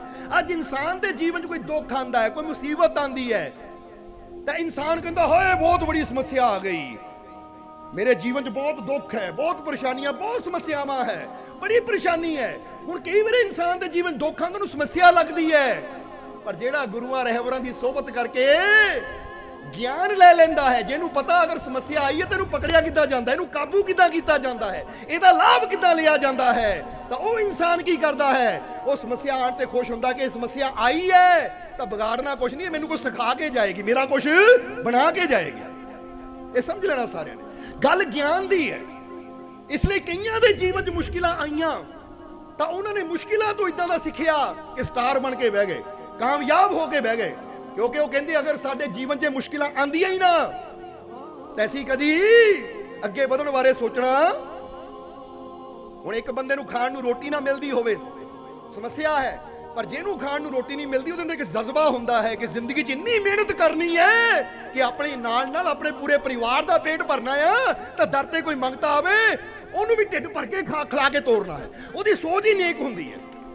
ਤਾਂ ਜਿਹਦਾ ਪਹਿਲੇ ਹੀ ਢਿੱਡ ਭਰਿਆ ਹੋਵੇ, ਜਿਹਨੂੰ ਪਹਿਲੇ ਹੀ ਮਿਲਦਾ ਹੋਵੇ, ਉਹ ਕਦੀ ਉਹਦੀ ਕੀਮਤ ਨੂੰ ਸਮਝ ਸਕਦਾ ਹੈ। ਕਿਉਂਕਿ ਸਮਝਣ ਵਾਸਤੇ ਨਾ, ਜਿੱਦਾਂ ਸਮਝ ਲਓ ਕਹਿੰਦੇ ਆ ਕਿ ਰਾਤ ਦੇ ਅੰਧੇਰੇ 'ਚ ਹੀ ਸਿਤਾਰੇ ਚਮਕਦੇ ਨਜ਼ਰ ਆਉਂਦੇ ਆ, ਦਿਨ ਦੇ ਟਾਈਮ ਵੀ ਸਿਤਾਰੇ ਹੁੰਦੇ ਆ, ਪਰ ਨਜ਼ਰ ਕਿਉਂ ਨਹੀਂ ਆਉਂਦੇ? ਇਹਦਾ ਮਤਲਬ ਕਿ ਸਾਡੀ ਚਮਕ ਵੀ ਉਦੋਂ ਆਉਂਦੀ ਹੈ ਜਦੋਂ ਅਸੀਂ ਦੁੱਖਾਂ ਦੇ ਅੰਧੇਰੇ 'ਚ ਹੀ ਕਹਿ ਦਿਓ ਗੁਜ਼ਰਦੇ ਆ। ਉਹ ਜੇ ਦੁੱਖ ਹੀ ਨਾ ਜੀਵਨ ਚਾਣਗੇ ਤਾਂ ਫਿਰ ਜਰਾ ਗੌਰ ਕਰਨਾ। ਜਿੱਦਾਂ ਇਹਨੂੰ ਇਦਾਂ ਸਮਝ ਲਓ, ਇੱਕ ਪੰਛੀ ਇੱਕ ਪਿੰਜਰੇ ਅੰਦਰ ਹੈ, ਇੱਕ ਪੰਛੀ ਪਿੰਜਰੇ ਅੰਦਰ ਹੈ। ਹੁਣ ਪਿੰਜਰੇ 'ਚ ਇਹਨੂੰ ਬਦਾਮ ਮਿਲੀ ਜਾਣ, ਕਿਸ਼ਮਿਸ਼ ਮਿਲੀ ਜਾਵੇ, ਕਾਜੂ ਮਿਲੀ ਜਾਵੇ, ਛੋਟਾ ਜਿਹਾ ਪਿੰਜਰਾ ਹੈ, ਉਹ ਬੜਾ ਖੁਸ਼ ਰਹਿੰਦਾ ਹੈ। ਪਰ ਜੇ ਕੋਈ ਉਹਨੂੰ ਨਾ ਜਾ ਕੇ ਥੋੜਾ ਪਕੜ ਲਵੇ ਤਾਂ ਫਿਰ ਝਟਪਟਾਉਂਦਾ ਬਾਹਰ ਜਾਣ ਨੂੰ। ਕਿਸੇ ਨੇ ਪਕੜਿਆ, ਮੁਸੀਬਤ ਨੇ ਘੇਰਿਆ, ਉਹ ਤੜਫੜਾਉਂਦਾ ਹੈ, ਫੜਫੜਾਉਂਦਾ ਹੈ। ਤਾਂ ਫਿਰ ਕੀ ਹੁੰਦਾ ਹੈ? ਇੰਤਜ਼ਾਰ ਕਰਦਾ ਕਿਹੜੇ ਵੇਲੇ ਦਰਵਾਜ਼ਾ ਖੁੱਲੇ ਤਾਂ ਪਿੰਜਰੇ ਨੂੰ ਛੱਡ ਕੇ ਉੜ ਜਾਵਾਂ। ਔਰ ਫਿਰ ਯਾਦ ਰੱਖੋ, ਜਦੋਂ ਉਹ ਛੱਡ ਕੇ ਉੜਦਾ ਹੈ ਨਾ, ਤਾਂ ਉਹਨੂੰ ਆਜ਼ਾਦੀ ਵਿੱਚ ਉਹ ਆਨੰਦ ਮਿਲਦਾ ਹੈ ਜਿਹੜਾ ਕੈਦ ਦੇ ਕਾਜੂ ਬਦਾਮਾਂ 'ਚ ਨਹੀਂ ਹੁੰਦਾ। ਇਹ ਦੱਸਣਾ ਕੀ ਚਾਹੁੰਦੇ ਹਾਂ ਅਸੀਂ ਕਿ ਜਦੋਂ ਇਨਸਾਨ ਮੁਸ਼ਕਿਲ ਦੇ ਵਿੱਚ ਦੀ ਗੁਜ਼ਰਦਾ ਹੈ ਤਾਂ ਫਿਰ ਹੀ ਉਹਨੂੰ ਪਤਾ ਲੱਗਦਾ ਹੈ ਕਿ ਮੈਂ ਮੁਸ਼ਕਿਲਾਂ ਦੇ ਪਿੰਜਰੇ ਨੂੰ ਤੋੜਨਾ ਹੈ, ਕਿਉਂਕਿ ਮੈਂ ਇਹਨਾਂ ਮੁਸ਼ਕਿਲਾਂ ਵਿੱਚ ਰਹਿਣ ਵਾਲਾ ਨਹੀਂ ਆ, ਬਲਕਿ ਮੇਰੇ ਮਾਲਿਕ ਨੇ, ਮੇਰੇ ਪ੍ਰਮਾਤਮਾ ਨੇ ਮੇਰੇ ਅੰਦਰ ਉਹ ਸ਼ਕਤੀ ਰੱਖੀ ਹੋਈ ਹੈ। ਅਗਰ ਮੈਂ ਉਹ ਸ਼ਕਤੀ ਨੂੰ ਪਹਿਚਾਨ ਲਵਾਂ ਤਾਂ ਮੈਂ ਹਰ ਮੁਸ਼ਕਿਲ ਚੋਂ ਉਡਾਰੀ ਮਾਰ ਸਕਦਾ, ਨਿਕਲ ਸਕਦਾ ਹਾਂ ਔਰ ਖੁਸ਼ੀਆਂ ਦੇ, ਕਾਮਯਾਬੀ ਦੇ ਆਕਾਸ਼ ਵਿੱਚ ਉੜ ਸਕਦਾ ਹਾਂ, ਕਿਉਂਕਿ ਪ੍ਰਮਾਤਮਾ ਨੇ ਸਾਡੇ ਅੰਦਰ ਸ਼ਕਤੀ ਰੱਖੀ ਹੋਈ ਹੈ। ਬਸ ਜ਼ਰੂਰਤ ਹੁੰਦੀ ਹੈ ਸ਼ਕਤੀ ਨੂੰ ਸਮਝਣ ਦੀ। ਇਸ ਲਈ ਕਬੀਰ ਸਾਹਿਬ ਕਹਿੰਦੇ ਹੈ ਕਿ ਜਿਸ ਤਰ੍ਹਾਂ ਇਨਸਾਨ ਦੇ ਹੱਥਾਂ ਪੈਰਾਂ ਤੋਂ ਬਿਨਾ, ਅੱਖ, ਨੱਕ, ਮੁਖ, ਕੰਨ ਤੋਂ ਬਿਨਾ ਤਨ ਅਧੂਰਾ ਹੈ, ਉਹ ਕਹਿੰਦੇ ਐ ਪਿਆਰਿਆ ਤੇਰੀ ਜ਼ਿੰਦਗੀ ਗੁਰੂ ਦੇ, ਕਿਉਂਕਿ ਤੇਰੇ ਜੀਵਨ 'ਚ ਸਮੱਸਿਆ ਤਾਂ ਆਣੀਆਂ ਹੀ ਹੈ, ਕਿਉਂਕਿ ਕੋਈ ਵੀ ਜੀਵਨ ਐਸਾ ਨਹੀਂ ਹੁੰਦਾ ਜਿੱਥੇ ਕੋਈ ਸਮੱਸਿਆ, ਤੇਰੇ ਜੀਵਨ 'ਚ ਸਮੱਸਿਆ ਤਾਂ ਆਣੀਆਂ ਹੀ ਹੈ। ਅਗਰ ਤੇਰੇ ਨਾਲ ਗੁਰੂ ਦਾ ਗਿਆਨ ਹੋਏਗਾ, ਸਮਝ ਹੋਏਗੀ, ਤਾਂ ਜਿੱਦਾਂ ਜਿੱਦਾਂ ਸਮੱਸਿਆ ਆਏਗੀ ਉਦਾਂ ਉਦਾਂ ਤੈਨੂੰ ਹੱਲ ਵੀ ਮਿਲਦਾ ਚਲਾ ਜਾਏਗਾ। ਔਰ ਜਿਹਦੇ ਕੋਲ ਹੱਲ ਹੋਵੇ ਉਹ ਕਦੀ ਕਿਸੇ ਸਮੱਸਿਆ ਦੀ ਪਰਵਾਹ ਕਰਦਾ ਹੀ ਨਹੀਂ ਹੈ। ਸਮਝ ਨਜ਼ਰ ਆ ਸਾਰਿਆਂ ਨੇ। ਔਰ ਜਿਹਦੇ ਕੋਲ ਹੱਲ ਹੀ ਹੈ ਨਹੀਂ, ਹੁਣ ਜਿਹੜੇ ਬੱਚੇ ਨੂੰ ਪਹਿਲੇ ਜਵਾਬ ਦਾ ਪਤਾ ਹੈ ਕਿ ਮੇਰੇ ਕੋਲ ਸਾਰੇ ਜਵਾਬ ਹੈ, ਉਹ ਕਿਸੇ ਸਵਾਲ ਤੋਂ ਕਦੀ ਡਰੇਗਾ। ਤਾਂ ਜਿਹਨੂੰ ਕੋਈ ਜਵਾਬ ਹੀ ਨਾ ਹੋਵੇ, ਜਿਹਦੇ ਕੋਲ ਗਿਆਨ ਹੀ ਨਾ ਹੋਵੇ, ਸਮਝ ਹੀ ਨਾ ਹੋਵੇ, ਉਹ ਤਾਂ ਛੋਟੇ ਛੋਟੇ ਸਵਾਲਾਂ ਤੋਂ ਵੀ ਡਰੇਗਾ, ਕਿਤੇ ਆਹ ਸਵਾਲ ਨਾ ਆ ਜਾਵੇ, ਕਿਉਂਕਿ ਮੈਨੂੰ ਇਹਦਾ ਜਵਾਬ ਆਂਦਾ ਹੀ ਨਹੀਂ ਹੈ। ਸੋ ਦੱਸਣ ਦਾ ਮਤਲਬ ਕੀ ਹੈ? ਦੁਨੀਆ ਤੇ ਸਮੱਸਿਆ ਬਾਹਰ ਨਹੀਂ ਹੈ, ਇਹ ਸਮੱਸਿਆ ਦੀ ਸ਼ੁਰੂਆਤ ਸਾਡੇ ਅੰਦਰ ਹੁੰਦੀ ਹੈ, ਕਿਉਂਕਿ ਅੰਦਰ ਜਿੰਨੀ ਸਾਡੀ ਅਗਿਆਨਤਾ ਜ਼ਿਆਦਾ ਹੈ ਉਨਾ ਹੀ ਸਾਡੇ ਜੀਵਨ 'ਚ ਦੁੱਖ, ਤਕਲੀਫਾਂ, ਸਮੱਸਿਆਵਾਂ ਵੀ ਕਹਿ ਦਿਓ। ਤਾਂ ਜਿੰਨੀ ਸਾਨੂੰ ਸਮਝ ਜ਼ਿਆਦਾ ਹੈ, ਜਿੰਨੀ ਸਾਡੇ ਅੰਦਰ ਹਿੰਮਤ ਜ਼ਿਆਦਾ ਹੈ, ਜਿੰਨਾ ਸਾਡੇ ਅੰਦਰ ਹੌਸਲਾ ਜ਼ਿਆਦਾ ਹੈ, ਜਿੰਨਾ ਸਾਡੇ ਅੰਦਰ ਵਿਸ਼ਵਾਸ ਜ਼ਿਆਦਾ ਹੈ, ਜਿੰਨਾ ਸਾਡੇ ਅੰਦਰ ਗਿਆਨ ਜ਼ਿਆਦਾ ਹੈ, ਉਨਾ ਹੀ ਸਾਡੇ ਜੀਵਨ 'ਚੋਂ ਸਮੱਸਿਆ ਖਤਮ ਹੁੰਦੀਆਂ। ਇਸ ਲਈ ਗਿਆਨ ਨੂੰ ਪ੍ਰਕਾਸ਼ ਕਿਹਾ ਗਿਆ ਹੈ। ਸਮਝਣਾ ਜ਼ਰਾ ਸਾਰਿਆਂ ਨੇ, ਕਿਉਂ ਕਿਹਾ ਗਿਆ ਹੈ ਪ੍ਰਕਾਸ਼? ਉਹ ਕਹਿੰਦੇ ਜਦੋਂ ਗਿਆਨ ਦਾ ਦੀਵਾ ਤੇਰੇ ਅੰਦਰ ਜਗੇਗਾ ਨਾ, ਤਾਂ ਜਿੱਥੇ ਵੀ ਤੂੰ ਇਹ ਗਿਆਨ ਦਾ ਦੀਵਾ ਲੈ ਕੇ ਜਾਏਗਾ, ਤੇਰੇ ਚਾਰੋਂ ਪਾਸੇ ਸਮੱਸਿਆਵਾਂ ਦਾ ਅੰਧੇਰਾ ਦੂਰ ਹੁੰਦਾ ਚਲਾ ਜਾਏਗਾ। ਤਾਂ ਜੇ ਤੇਰੇ ਅੰਦਰ ਗਿਆਨ ਦਾ ਦੀਪਕ ਹੀ ਨਹੀਂ ਹੈ ਤਾਂ ਫਿਰ ਤਾਂ ਤੂੰ ਜਿੱਥੇ ਬੈਠੇਗਾ ਅੰਧੇਰਾ ਹੀ ਹੋਏਗਾ। ਫਿਰ ਚਾਹੇ ਤੂੰ ਜਿੰਨੇ ਮਰਜ਼ੀ ਆਲੀਸ਼ਾਨ ਘਰ ਬਣਾ ਲੈ, ਕਿਉਂਕਿ ਕਈ ਵਾਰ ਅਸੀਂ ਦੇਖਦੇ ਕਿ ਘਰ ਤਾਂ ਬਹੁਤ ਬੜੇ ਹੁੰਦੇ ਆ, ਗੱਡੀਆਂ ਤਾਂ ਬਹੁਤ ਬੜੀਆਂ ਹੁੰਦੀਆਂ, ਪਰ ਫਿਰ ਵੀ ਇਨਸਾਨ ਦੁਖੀ ਹੁੰਦਾ ਹੈ, ਕਿਉਂਕਿ ਘਰ ਹੈ, ਗੱਡੀ ਹੈ, ਪੈਸਾ ਹੈ, ਪਰ ਗਿਆਨ ਨਹੀਂ ਹੈ। ਸਵਾਮੀ ਵਿਵੇਕਾਨੰਦ ਜੀ ਦੇ ਜੀਵਨ ਦੀ ਨਾ ਇੱਕ ਬੜੀ ਪਿਆਰੀ ਘਟਨਾ ਹੈ। ਜਦੋਂ ਸਵਾਮੀ ਵਿਵੇਕਾਨੰਦ ਜੀ ਸ਼ੁਰੂ 'ਚ ਗੁਰੂ ਨਾਲ ਜੁੜੇ, ਕਿਉਂਕਿ ਉਹਨਾਂ ਦੇ ਗੁਰੂ ਸੀ ਸਵਾਮੀ ਰਾਮਕ੍ਰਿਸ਼ਨ ਪਰਮਹੰਸ ਜੀ, ਤਾਂ ਸਵਾਮੀ ਵਿਵੇਕਾਨੰਦ ਜਿਨ੍ਹਾਂ ਦਾ ਨਾਮ ਨਰਿੰਦਰ ਸੀ, ਹੁਣ ਕਹਿੰਦੇ ਜਦੋਂ ਜੁੜੇ ਤਾਂ ਜੀਵਨ ਦੀ ਸੱਚਾਈ ਸਮਝਾਉਣ ਵਾਸਤੇ ਨਾ ਇੱਕ ਦਿਨ ਗੁਰੂ ਨੇ ਕਿਹਾ ਕਿ ਬੇਟਾ ਨਰਿੰਦਰ, ਯਾਨੀ ਸਵਾਮੀ ਵਿਵੇਕਾਨੰਦ ਜੀ ਨੂੰ ਕਿਹਾ ਕਿ ਇਦਾਂ ਕਰ, ਜੋ ਤੈਨੂੰ ਜੀਵਨ 'ਚ ਚਾਹੀਦਾ ਹੈ ਨਾ, ਕਿਉਂਕਿ ਨੌਜਵਾਨ ਸੀ ਉਸ ਵੇਲੇ, ਉਹ ਜਦੋਂ ਗੁਰੂ ਨਾਲ ਮਿਲੇ ਨਾ ਤਾਂ ਨੌਜਵਾਨ ਸੀ, ਕੋਈ ਇਹ ਨਹੀਂ ਕਿ ਬਿਰਧ ਹੋ ਕੇ ਮਿਲੇ, ਕਿਉਂਕਿ ਸਵਾਮੀ ਵਿਵੇਕਾਨੰਦ ਜੀ ਦੀ ਉਮਰ ਹੀ 39 ਸਾਲ ਕੁਛ ਮਹੀਨੇ ਸੀ ਜਦੋਂ ਦੁਨੀਆ ਤੋਂ ਚਲੇ ਗਏ। ਤਾਂ ਹੀ ਤਾਂ ਉਹਨਾਂ ਨੇ ਇੱਕ ਗੱਲ ਕਹੀ ਸੀ ਕਿ ਇਹ ਮਾਇਨੇ ਨਹੀਂ रखता कि आप कितनी लंबी जिंदगी जीते हैं, मायने तो ये रखता है आप कितनी अच्छी जिंदगी जीते हैं। ਹੁਣ ਜੇ 100 ਸਾਲ ਵੀ ਜੀਏ ਪਰ ਜ਼ਿੰਦਗੀ ਬੁਰੀ ਜੀ, ਨਿੰਦਿਆ ਕਰਦੇ, ਚੁਗਲੀ ਕਰਦੇ, ਦੂਜਿਆਂ ਨੂੰ ਦੁੱਖ ਦਿੰਦੇ, ਅਗਰ 100 ਸਾਲ ਵੀ ਜੀਏ ਤਾਂ ਵਿਅਰਥ ਹੈ। ਤਾਂ ਜ਼ਿੰਦਗੀ ਬੇਸ਼ੱਕ 30 ਸਾਲ ਦੀ ਹੋਵੇ, 25 ਸਾਲ ਦੀ ਹੋਵੇ, ਪਰ ਅਗਰ ਉਹ ਅੱਛੀ ਹੈ, ਅਸੀਂ ਕਿਸੇ ਦਾ ਭਲਾ ਕੀਤਾ, ਕਿਸੇ ਨੂੰ ਖੁਸ਼ੀ ਦਿੱਤੀ, ਕਿਸੇ ਦੇ ਦੁੱਖ ਵਿੱਚ ਕੰਮ ਆਏ, ਤਾਂ 25 ਸਾਲ ਦੀ ਜ਼ਿੰਦਗੀ ਵੀ 100 ਸਾਲ ਦੀ ਜ਼ਿੰਦਗੀ ਨਾਲੋਂ ਕਹਿ ਦਿਓ ਅੱਛੀ ਹੈ। ਇਸ ਲਈ ਜਦੋਂ ਸਵਾਮੀ ਵਿਵੇਕਾਨੰਦ ਜੀ ਗੁਰੂ ਦੇ ਕੋਲ ਗਏ ਤਾਂ ਗੁਰੂ ਨੇ ਪੁੱਛਿਆ, ਕਿਉਂਕਿ ਦੇਖਿਆ ਜਵਾਨ ਹੈ ਹਾਲੇ, ਤਾਂ ਉਹਨਾਂ ਨੇ ਕਿਹਾ ਨਰਿੰਦਰ, ਅੱਛਾ ਜ਼ਿੰਦਗੀ 'ਚ ਤੂੰ ਕੀ ਪਾਣਾ ਚਾਹੁੰਦਾ ਹੈ? ਜਿੱਦਾਂ ਹੁਣ ਹੁੰਦਾ ਨਾ ਬੱਚਿਆਂ ਨੂੰ, ਬੰਦਾ ਪੁੱਛਦਾ ਹਾਂ ਵੀ ਦੱਸ ਜ਼ਿੰਦਗੀ 'ਚ ਕੀ ਹਾਸਲ ਕਰਨਾ ਚਾਹੁੰਦਾ ਹੈ, ਕੀ ਬਣਨਾ ਚਾਹੁੰਦਾ ਹੈ, ਕੀ ਪਾਣਾ ਚਾਹੁੰਦਾ ਹੈ? ਤਾਂ ਉਸ ਵੇਲੇ ਜਦੋਂ ਪੁੱਛਿਆ ਰਾਮਕ੍ਰਿਸ਼ਨ ਪਰਮਹੰਸ ਜੀ ਨੇ ਕਿ ਨਰਿੰਦਰ ਤੂੰ ਜ਼ਿੰਦਗੀ 'ਚ ਕੀ ਪਾਣਾ ਚਾਹੁੰਦਾ ਹੈ, ਤਾਂ ਉਸ ਵੇਲੇ ਵਿਵੇਕਾਨੰਦ ਜੀ ਕਹਿੰਦੇ ਬਹੁਤ ਕੁਛ ਸਮਝਦੇ ਹੋ ਕਿ ਨਹੀਂ। ਉਹ ਕਹਿੰਦੇ ਇਦਾਂ ਕਰ, ਫਿਰ ਉਹ ਕਾਗਜ਼ ਕਲਮ ਲੈ, ਜੋ ਤੂੰ ਪਾਣਾ ਚਾਹੁੰਦਾ ਹੈ ਤੇ ਲਿਖ ਦੇ, ਜਿੱਦਾਂ ਬੰਦਾ ਨਾ ਲਿਸਟ ਬਣਾ ਦੇ। ਸਮਝਦੇ ਹੋ ਕਿ ਨਹੀਂ। ਹੁਣ ਤੁਹਾਨੂੰ ਕੋਈ ਪੁੱਛੇ ਤੁਹਾਨੂੰ ਕੀ ਚਾਹੀਦਾ ਹੈ, ਬੰਦਾ ਵੀ ਲਿਸਟ ਬਣਾਉਂਦਾ ਹੈ। ਮੈਨੂੰ ਤੰਦਰੁਸਤੀ ਵੀ ਚਾਹੀਦੀ ਹੈ, ਮੈਨੂੰ ਘਰ ਵੀ ਚਾਹੀਦਾ ਹੈ, ਮੈਨੂੰ ਪੈਸਾ ਵੀ ਚਾਹੀਦਾ ਹੈ, ਚੰਗੀ ਨੌਕਰੀ ਵੀ ਚਾਹੀਦੀ ਹੈ, ਚੰਗਾ ਪਤੀ ਚੰਗੀ ਪਤਨੀ ਚਾਹੀਦੀ ਹੈ, ਬੱਚੇ ਵੀ ਚਾਹੀਦੇ ਹੈ। ਕਿੰਨੀਆਂ ਲਿਸਟਾਂ ਹੁੰਦੀਆਂ ਬੰਦੇ ਦੇ ਅੰਦਰ, ਹੈ ਨਾ, ਹੁੰਦੀਆਂ ਕਿ ਨਹੀਂ। ਉਹ ਕਹਿੰਦੇ ਜੋ ਤੈਨੂੰ ਜ਼ਿੰਦਗੀ ਚਾਹੀਦਾ ਉਹਦੀ ਲਿਸਟ ਜਾਨੀ ਕਾਗਜ਼ ਤੇ ਲਿਖ ਦੇ। ਬਸ ਕਹਿੰਦੇ ਵਿਵੇਕਾਨੰਦ ਜੀ ਨੇ ਕਾਗਜ਼ ਕਲਮ ਲਿਆ, ਬਹਿ ਗਏ ਇੱਕ ਪਾਸੇ, ਲਿਖਣ ਲੱਗ ਪਏ। ਲਿਖਣ ਲੱਗ ਗਏ ਜੋ ਜੋ ਜੀਵਨ 'ਚ ਚਾਹੀਦਾ ਹੈ। ਹੁਣ ਜਦੋਂ ਕਰਦਿਆਂ ਨਾ ਉਹਨਾਂ ਨੇ 20 ਦੇ ਕਰੀਬ ਚੀਜ਼ਾਂ ਲਿਖ ਦਿੱਤੀਆਂ। ਕਿੰਨੀਆਂ? 20 ਦੇ ਕਰੀਬ, ਜਿਹ 'ਚ ਮਕਾਨ ਵੀ ਸੀ, ਅੱਛਾ ਮਕਾਨ, ਅੱਛਾ ਜੀਵਨ, ਅੱਛੀ ਪਤਨੀ, ਅੱਛਾ ਸਭ ਕੁਝ ਇਹ ਉਹ ਲਿਖ ਦਿੱਤਾ ਉਹਨਾਂ ਨੇ। ਹੁਣ ਕਹਿੰਦੇ ਹੈ ਕਿ ਜਦੋਂ ਉਹ ਲਿਸਟ ਯਾਨੀ ਉਹ ਕਾਗਜ਼ ਦਾ ਟੁਕੜਾ ਦਿੱਤਾ ਰਾਮਕ੍ਰਿਸ਼ਨ ਜੀ ਨੂੰ, ਉਹਨਾਂ ਨੇ ਪੜ੍ਹਿਆ ਤਾਂ ਮੁਸਕਰਾ ਕੇ ਕਹਿਣ ਲੱਗੇ, ਨਰਿੰਦਰ ਮਕਾਨ ਲਿਖ ਦਿੱਤਾ, ਪੈਸਾ ਲਿਖ ਦਿੱਤਾ, ਪਦਾਰਥ ਲਿਖ ਦਿੱਤੇ, ਪਰ ਜਿਹੜੀ ਚੀਜ਼ ਜ਼ਿੰਦਗੀ 'ਚ ਸਭ ਤੋਂ ਜ਼ਰੂਰੀ ਹੈ, ਜੇ ਤੋਂ ਬਿਨਾ ਇਹ ਜ਼ਿੰਦਗੀ ਵਿਅਰਥ ਹੈ, ਜੇ ਤੋਂ ਬਿਨਾ ਸਾਨੂੰ ਕੋਈ ਪਦਾਰਥ ਆਨੰਦ ਦੇ ਹੀ ਨਹੀਂ ਸਕਦਾ, ਜੇ ਤੋਂ ਬਿਨਾ ਅਸੀਂ ਕਾਮਯਾਬ ਹੋ ਹੀ ਨਹੀਂ ਸਕਦੇ, ਉਹ ਤਾਂ ਲਿਖਿਆ ਹੀ ਨਹੀਂ ਤੂੰ। ਤਾਂ ਸਵਾਮੀ ਵਿਵੇਕਾਨੰਦ ਜੀ ਕਹਿੰਦੇ ਉਸ ਵੇਲੇ, ਯਾਨੀ ਨਰਿੰਦਰ, ਉਹ ਕਹਿੰਦੇ ਗੁਰੂਦੇਵ ਉਹ ਕਿਹੜੀ ਚੀਜ਼ ਆ, ਤੁਸੀਂ ਦੱਸ ਦਿਓ। ਤਾਂ ਰਾਮਕ੍ਰਿਸ਼ਨ ਪਰਮਹੰਸ ਮੁਸਕਰਾ ਕੇ ਬੋਲੇ, ਉਹ ਕਹਿੰਦੇ ਤੂੰ ਹਰ ਪਦਾਰਥ ਲਿਖਿਆ, ਪਰ ਤੂੰ ਇਹ ਤਾਂ ਲਿਖਿਆ ਹੀ ਨਹੀਂ ਕਿ ਮੈਨੂੰ ਮਨ ਦੀ ਸ਼ਾਂਤੀ ਚਾਹੀਦੀ ਹੈ ਔਰ ਮੈਨੂੰ ਆਤਮ ਵਿਸ਼ਵਾਸ ਚਾਹੀਦਾ ਹੈ। ਇਹ ਦੋ ਚੀਜ਼ਾਂ ਅਗਰ ਸਾਡੇ ਅੰਦਰ ਨਹੀਂ ਹੈ ਤਾਂ ਸਾਰੀਆਂ ਚੀਜ਼ਾਂ, ਹੁਣ ਸੋਚੋ ਗੱਡੀ ਹੋਵੇ, ਮਨ ਦੀ ਸ਼ਾਂਤੀ ਨਾ ਹੋਵੇ, ਮਨ ਹੀ ਪਰੇਸ਼ਾਨ ਹੋਵੇ ਤਾਂ ਗੱਡੀ ਮਜ਼ਾ ਦੇਗੀ। ਸੋਨੇ ਦੀ ਥਾਲੀ 'ਚ ਖਾਣਾ ਹੋਵੇ, 36 ਪ੍ਰਕਾਰ ਦੇ ਪਕਵਾਨ, ਹੁਣ ਮਨ ਹੀ ਅੰਦਰੋਂ ਦੁਖੀ ਹੋਵੇ ਤਾਂ ਖਾਣਾ ਸਵਾਦ ਦੇਗਾ। ਤਾਂ ਜੇ ਮਨ ਖੁਸ਼ ਹੋਵੇ ਫਿਰ ਕੀ ਹੁੰਦਾ ਹੈ? ਫਿਰ ਬੰਦਾ ਭਾਵੇਂ ਹੱਥ ਤੇ ਰੋਟੀ ਰੱਖੀ ਹੋਵੇ, ਉਹ ਹੱਥ ਦੀ ਰੋਟੀ ਵੀ ਸਵਾਦ ਦਿੰਦੀ ਹੈ, ਕਿਉਂਕਿ ਮਨ ਖੁਸ਼ ਹੈ, ਮਨ ਸ਼ਾਂਤ ਹੈ। ਹੁਣ ਅਗਰ ਮਨ ਦੁਖੀ ਹੈ ਤਾਂ ਤੁਹਾਨੂੰ ਮਹਿਲ 'ਚ ਵੀ ਬਿਠਾ ਦਿੱਤਾ ਜਾਵੇ, ਉਹ ਮਹਿਲ ਵੀ ਨਜ਼ਾਰਾ। ਤਾਂ ਜੇ ਮਨ ਖੁਸ਼ ਹੈ ਤਾਂ ਕੱਖਾਂ ਦੀ ਕੁੱਲੀ ਵੀ। ਤਾਂ ਹੀ ਤਾਂ ਇੱਕ ਕਹਾਵਤ ਹੈ ਨਾ, ਜੋ ਸੁਖ ਛੱਜੂ ਦੇ ਚਵਾਰੇ, ਉਹ ਤੁਸੀਂ ਕਹਿ ਦਿਓਗੇ ਕੀ ਹੈ? ਉਹਨਾਂ ਬਲਖ ਤੇ ਨਾ ਬਲਖ ਬੁਖਾਰਾ, ਇੱਕ ਬਾਦਸ਼ਾਹ ਸੀ ਬਲਖ ਬੁਖਾਰੇ ਦਾ, ਕਹਿੰਦੇ ਬਹੁਤ ਬੜਾ ਮਹਿਲ। ਉਹ ਕਹਿੰਦੇ ਜਿਹੜਾ ਸੁਖ ਛੱਜੂ ਦੇ ਚਵਾਰੇ, ਛੱਜੂ ਜੀ ਭਗਤ ਸੀ, ਭਗਤ ਛੱਜੂ ਜੀ, ਉਹਨਾਂ ਦਾ ਚਵਾਰਾ ਸੀ ਜਿੱਥੇ ਉਹ ਨਾਮ ਦਾ ਸਿਮਰਨ ਕਰਦੇ ਸੀ, ਆਪਣੇ ਪ੍ਰਭੂ ਨੂੰ ਯਾਦ ਕਰਦੇ ਸੀ। ਉਹ ਜਿਹੜਾ ਵੀ ਜਾ ਕੇ ਉਹਨਾਂ ਦੇ ਕੋਲ ਬਹਿ ਜਾਂਦਾ ਸੀ, ਸ਼ਾਂਤੀ ਖੁਸ਼ੀ ਮਿਲ ਜਾਂਦੀ ਸੀ। ਕਹਿੰਦੇ ਇੱਕ ਵਾਰ, ਹੁਣ ਇਹ ਕਹਾਵਤ ਕਿੱਥੋਂ ਬਣੀ? ਕਹਾਵਤ ਕਿੱਥੋਂ ਬਣੀ? ਇਹ ਕਹਾਵਤ ਇਦਾਂ ਬਣੀ ਕਿ ਬਲਖ ਬੁਖਾਰੇ ਦਾ ਵਜ਼ੀਰ, ਜਿਹੜਾ ਕਿ ਬਾਦਸ਼ਾਹ ਦਾ ਕਰੀਬੀ ਸੀ, ਕਹਿੰਦੇ ਉਹਦੇ ਜੀਵਨ 'ਚ ਟੈਨਸ਼ਨਾਂ, ਚਿੰਤਾ, ਕਿਉਂਕਿ ਜਿੱਡਾ ਵੱਡਾ ਉਹਦਾ ਚਿੰਤਾਵਾਂ ਟੈਨਸ਼ਨਾਂ ਵੀ ਹੁੰਦੀਆਂ ਕਿ ਨਹੀਂ। ਜੇ ਕੋਈ ਛੋਟਾ ਅਫਸਰ ਹੈ ਉਹਦੀ ਟੈਨਸ਼ਨ ਘੱਟ ਆ, ਤੇ ਜਿੱਡੀ ਵੱਡੀ ਕੁਰਸੀ, ਹੁਣ ਸਮਝ ਲਓ ਕਿ ਇੱਕ SHO ਹੈ, ਉਹਨੂੰ ਸਿਰਫ ਆਪਣੇ ਥਾਣੇ ਦੀ ਫਿਕਰ ਹੁੰਦੀ ਹੈ, ਤੇ SSP ਉਹਨੂੰ ਪੂਰੇ ਜ਼ਿਲ੍ਹੇ ਦੀ ਫਿਕਰ ਹੁੰਦੀ ਹੈ, ਕੋਈ ਗੜਬੜ ਨਾ ਹੋ ਜਾਵੇ, ਨਹੀਂ ਤਾਂ ਗੱਲ ਕਿਤੇ ਆਣੀ ਹੈ। ਹੁਣ ਜਿੰਨਾ ਬੜਾ ਉਹਦਾ ਚਿੰਤਾ, ਟੈਨਸ਼ਨ, ਪਰੇਸ਼ਾਨੀ ਵੀ। ਹੁਣ ਇਹ ਵਜ਼ੀਰ ਸੀ, ਬੜੀ ਪਰੇਸ਼ਾਨੀ, ਮਨ ਦੁਖੀ ਹੋ ਗਿਆ ਕਿ ਸਭ ਕੁਝ ਹੈ ਪਰ ਮਨ ਦੀ ਸ਼ਾਂਤੀ ਨਹੀਂ, ਦਿਲ ਕਰਦਾ ਮਰ ਜਾਵਾਂ, ਇੰਨੀ ਟੈਨਸ਼ਨ।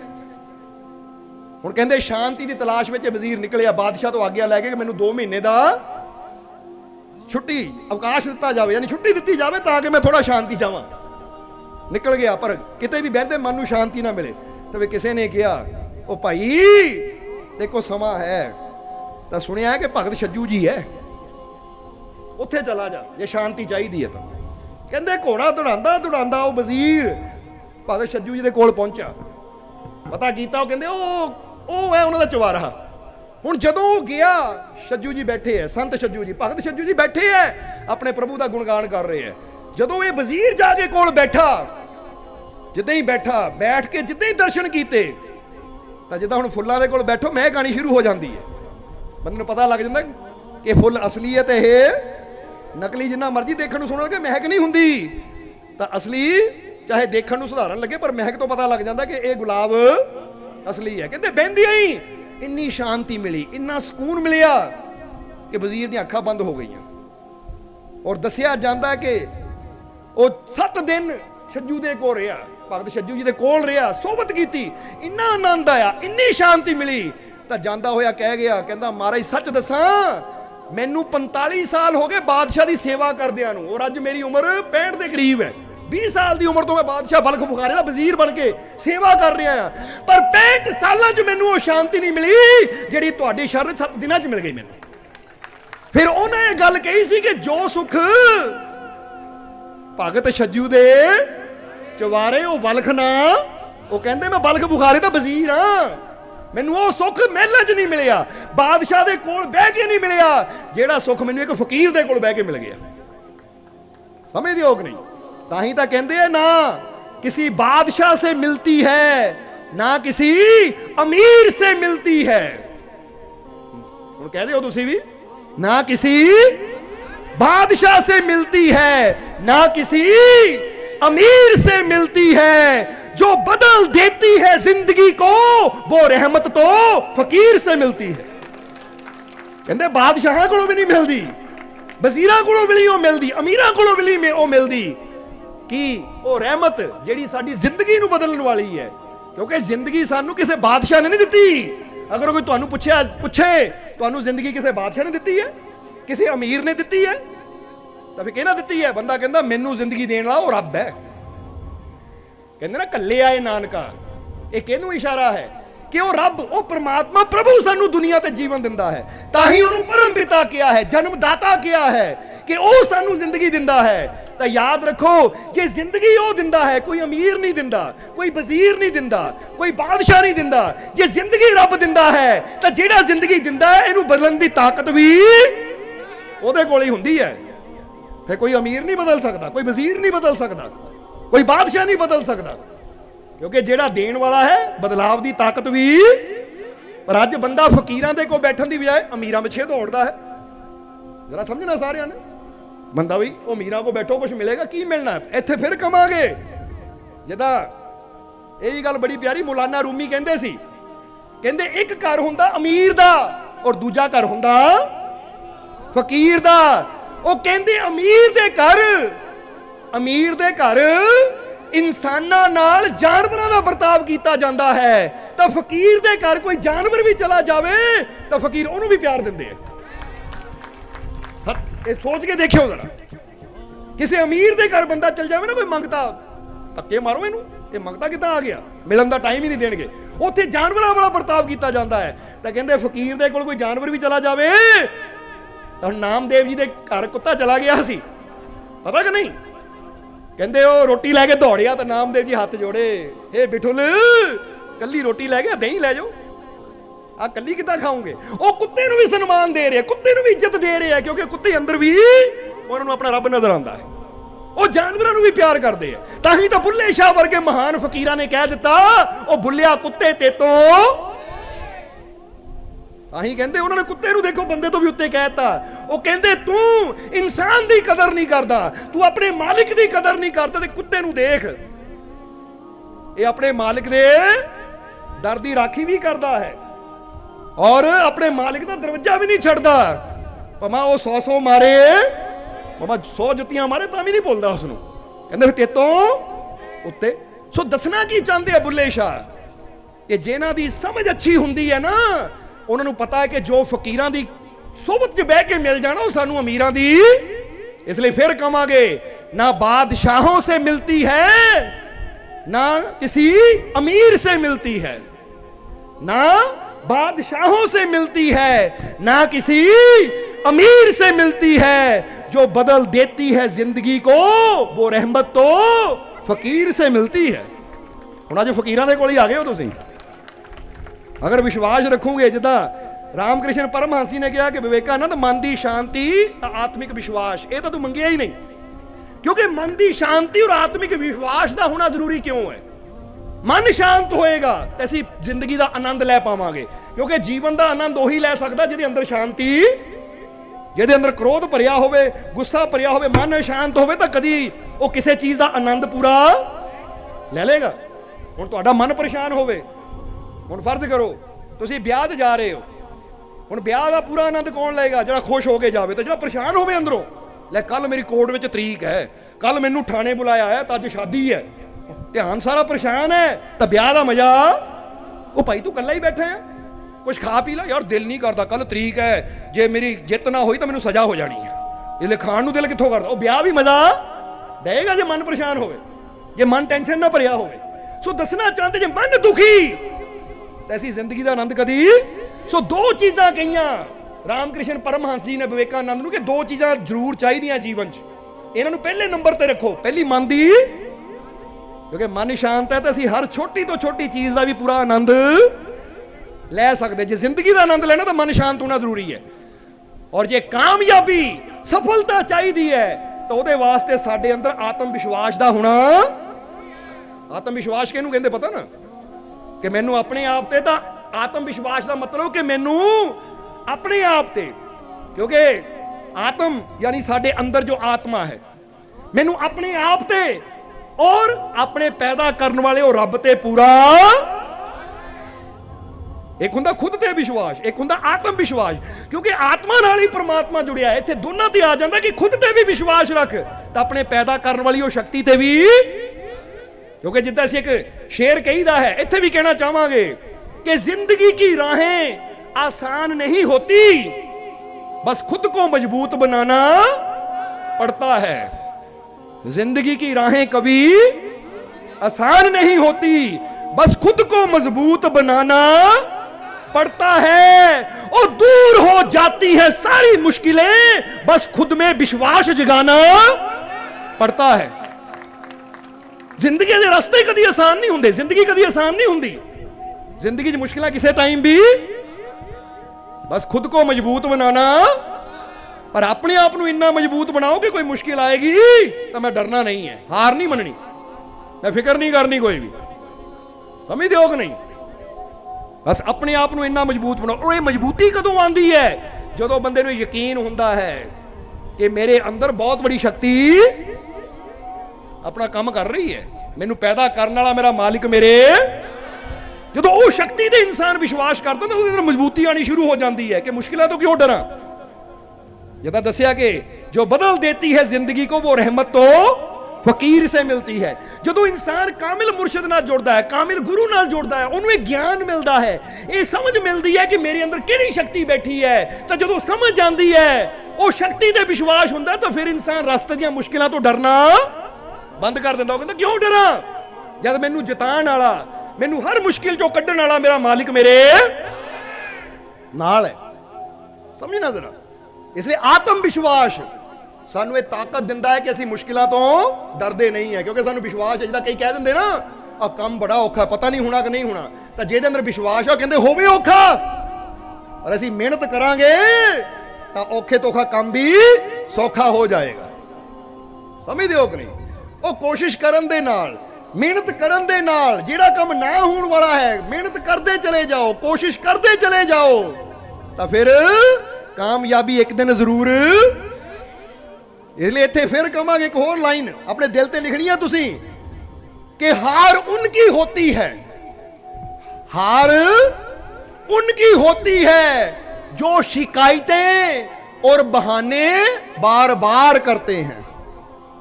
समझते हो कि नहीं? हार जिंदगी कहदी हुंदी है जिहड़ा हर वेले शिकायतां ही करता रहंदा है।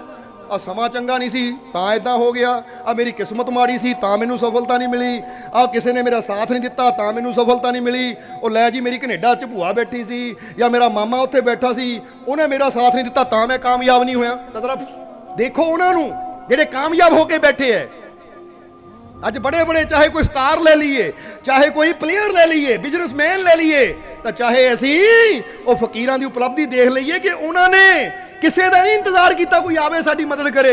वो कहंदे सानू कामयाब करने वाली शक्ति साडे अंदर वा विश्वास की लोड़ है, यकीन दे नाल मेहनत करन दी लोड़ है। क्योंकि जो दूजे दे सहारे बहंदा है वो बहानेबाज, जब तक कोई दूजा सहारा नहीं देगा।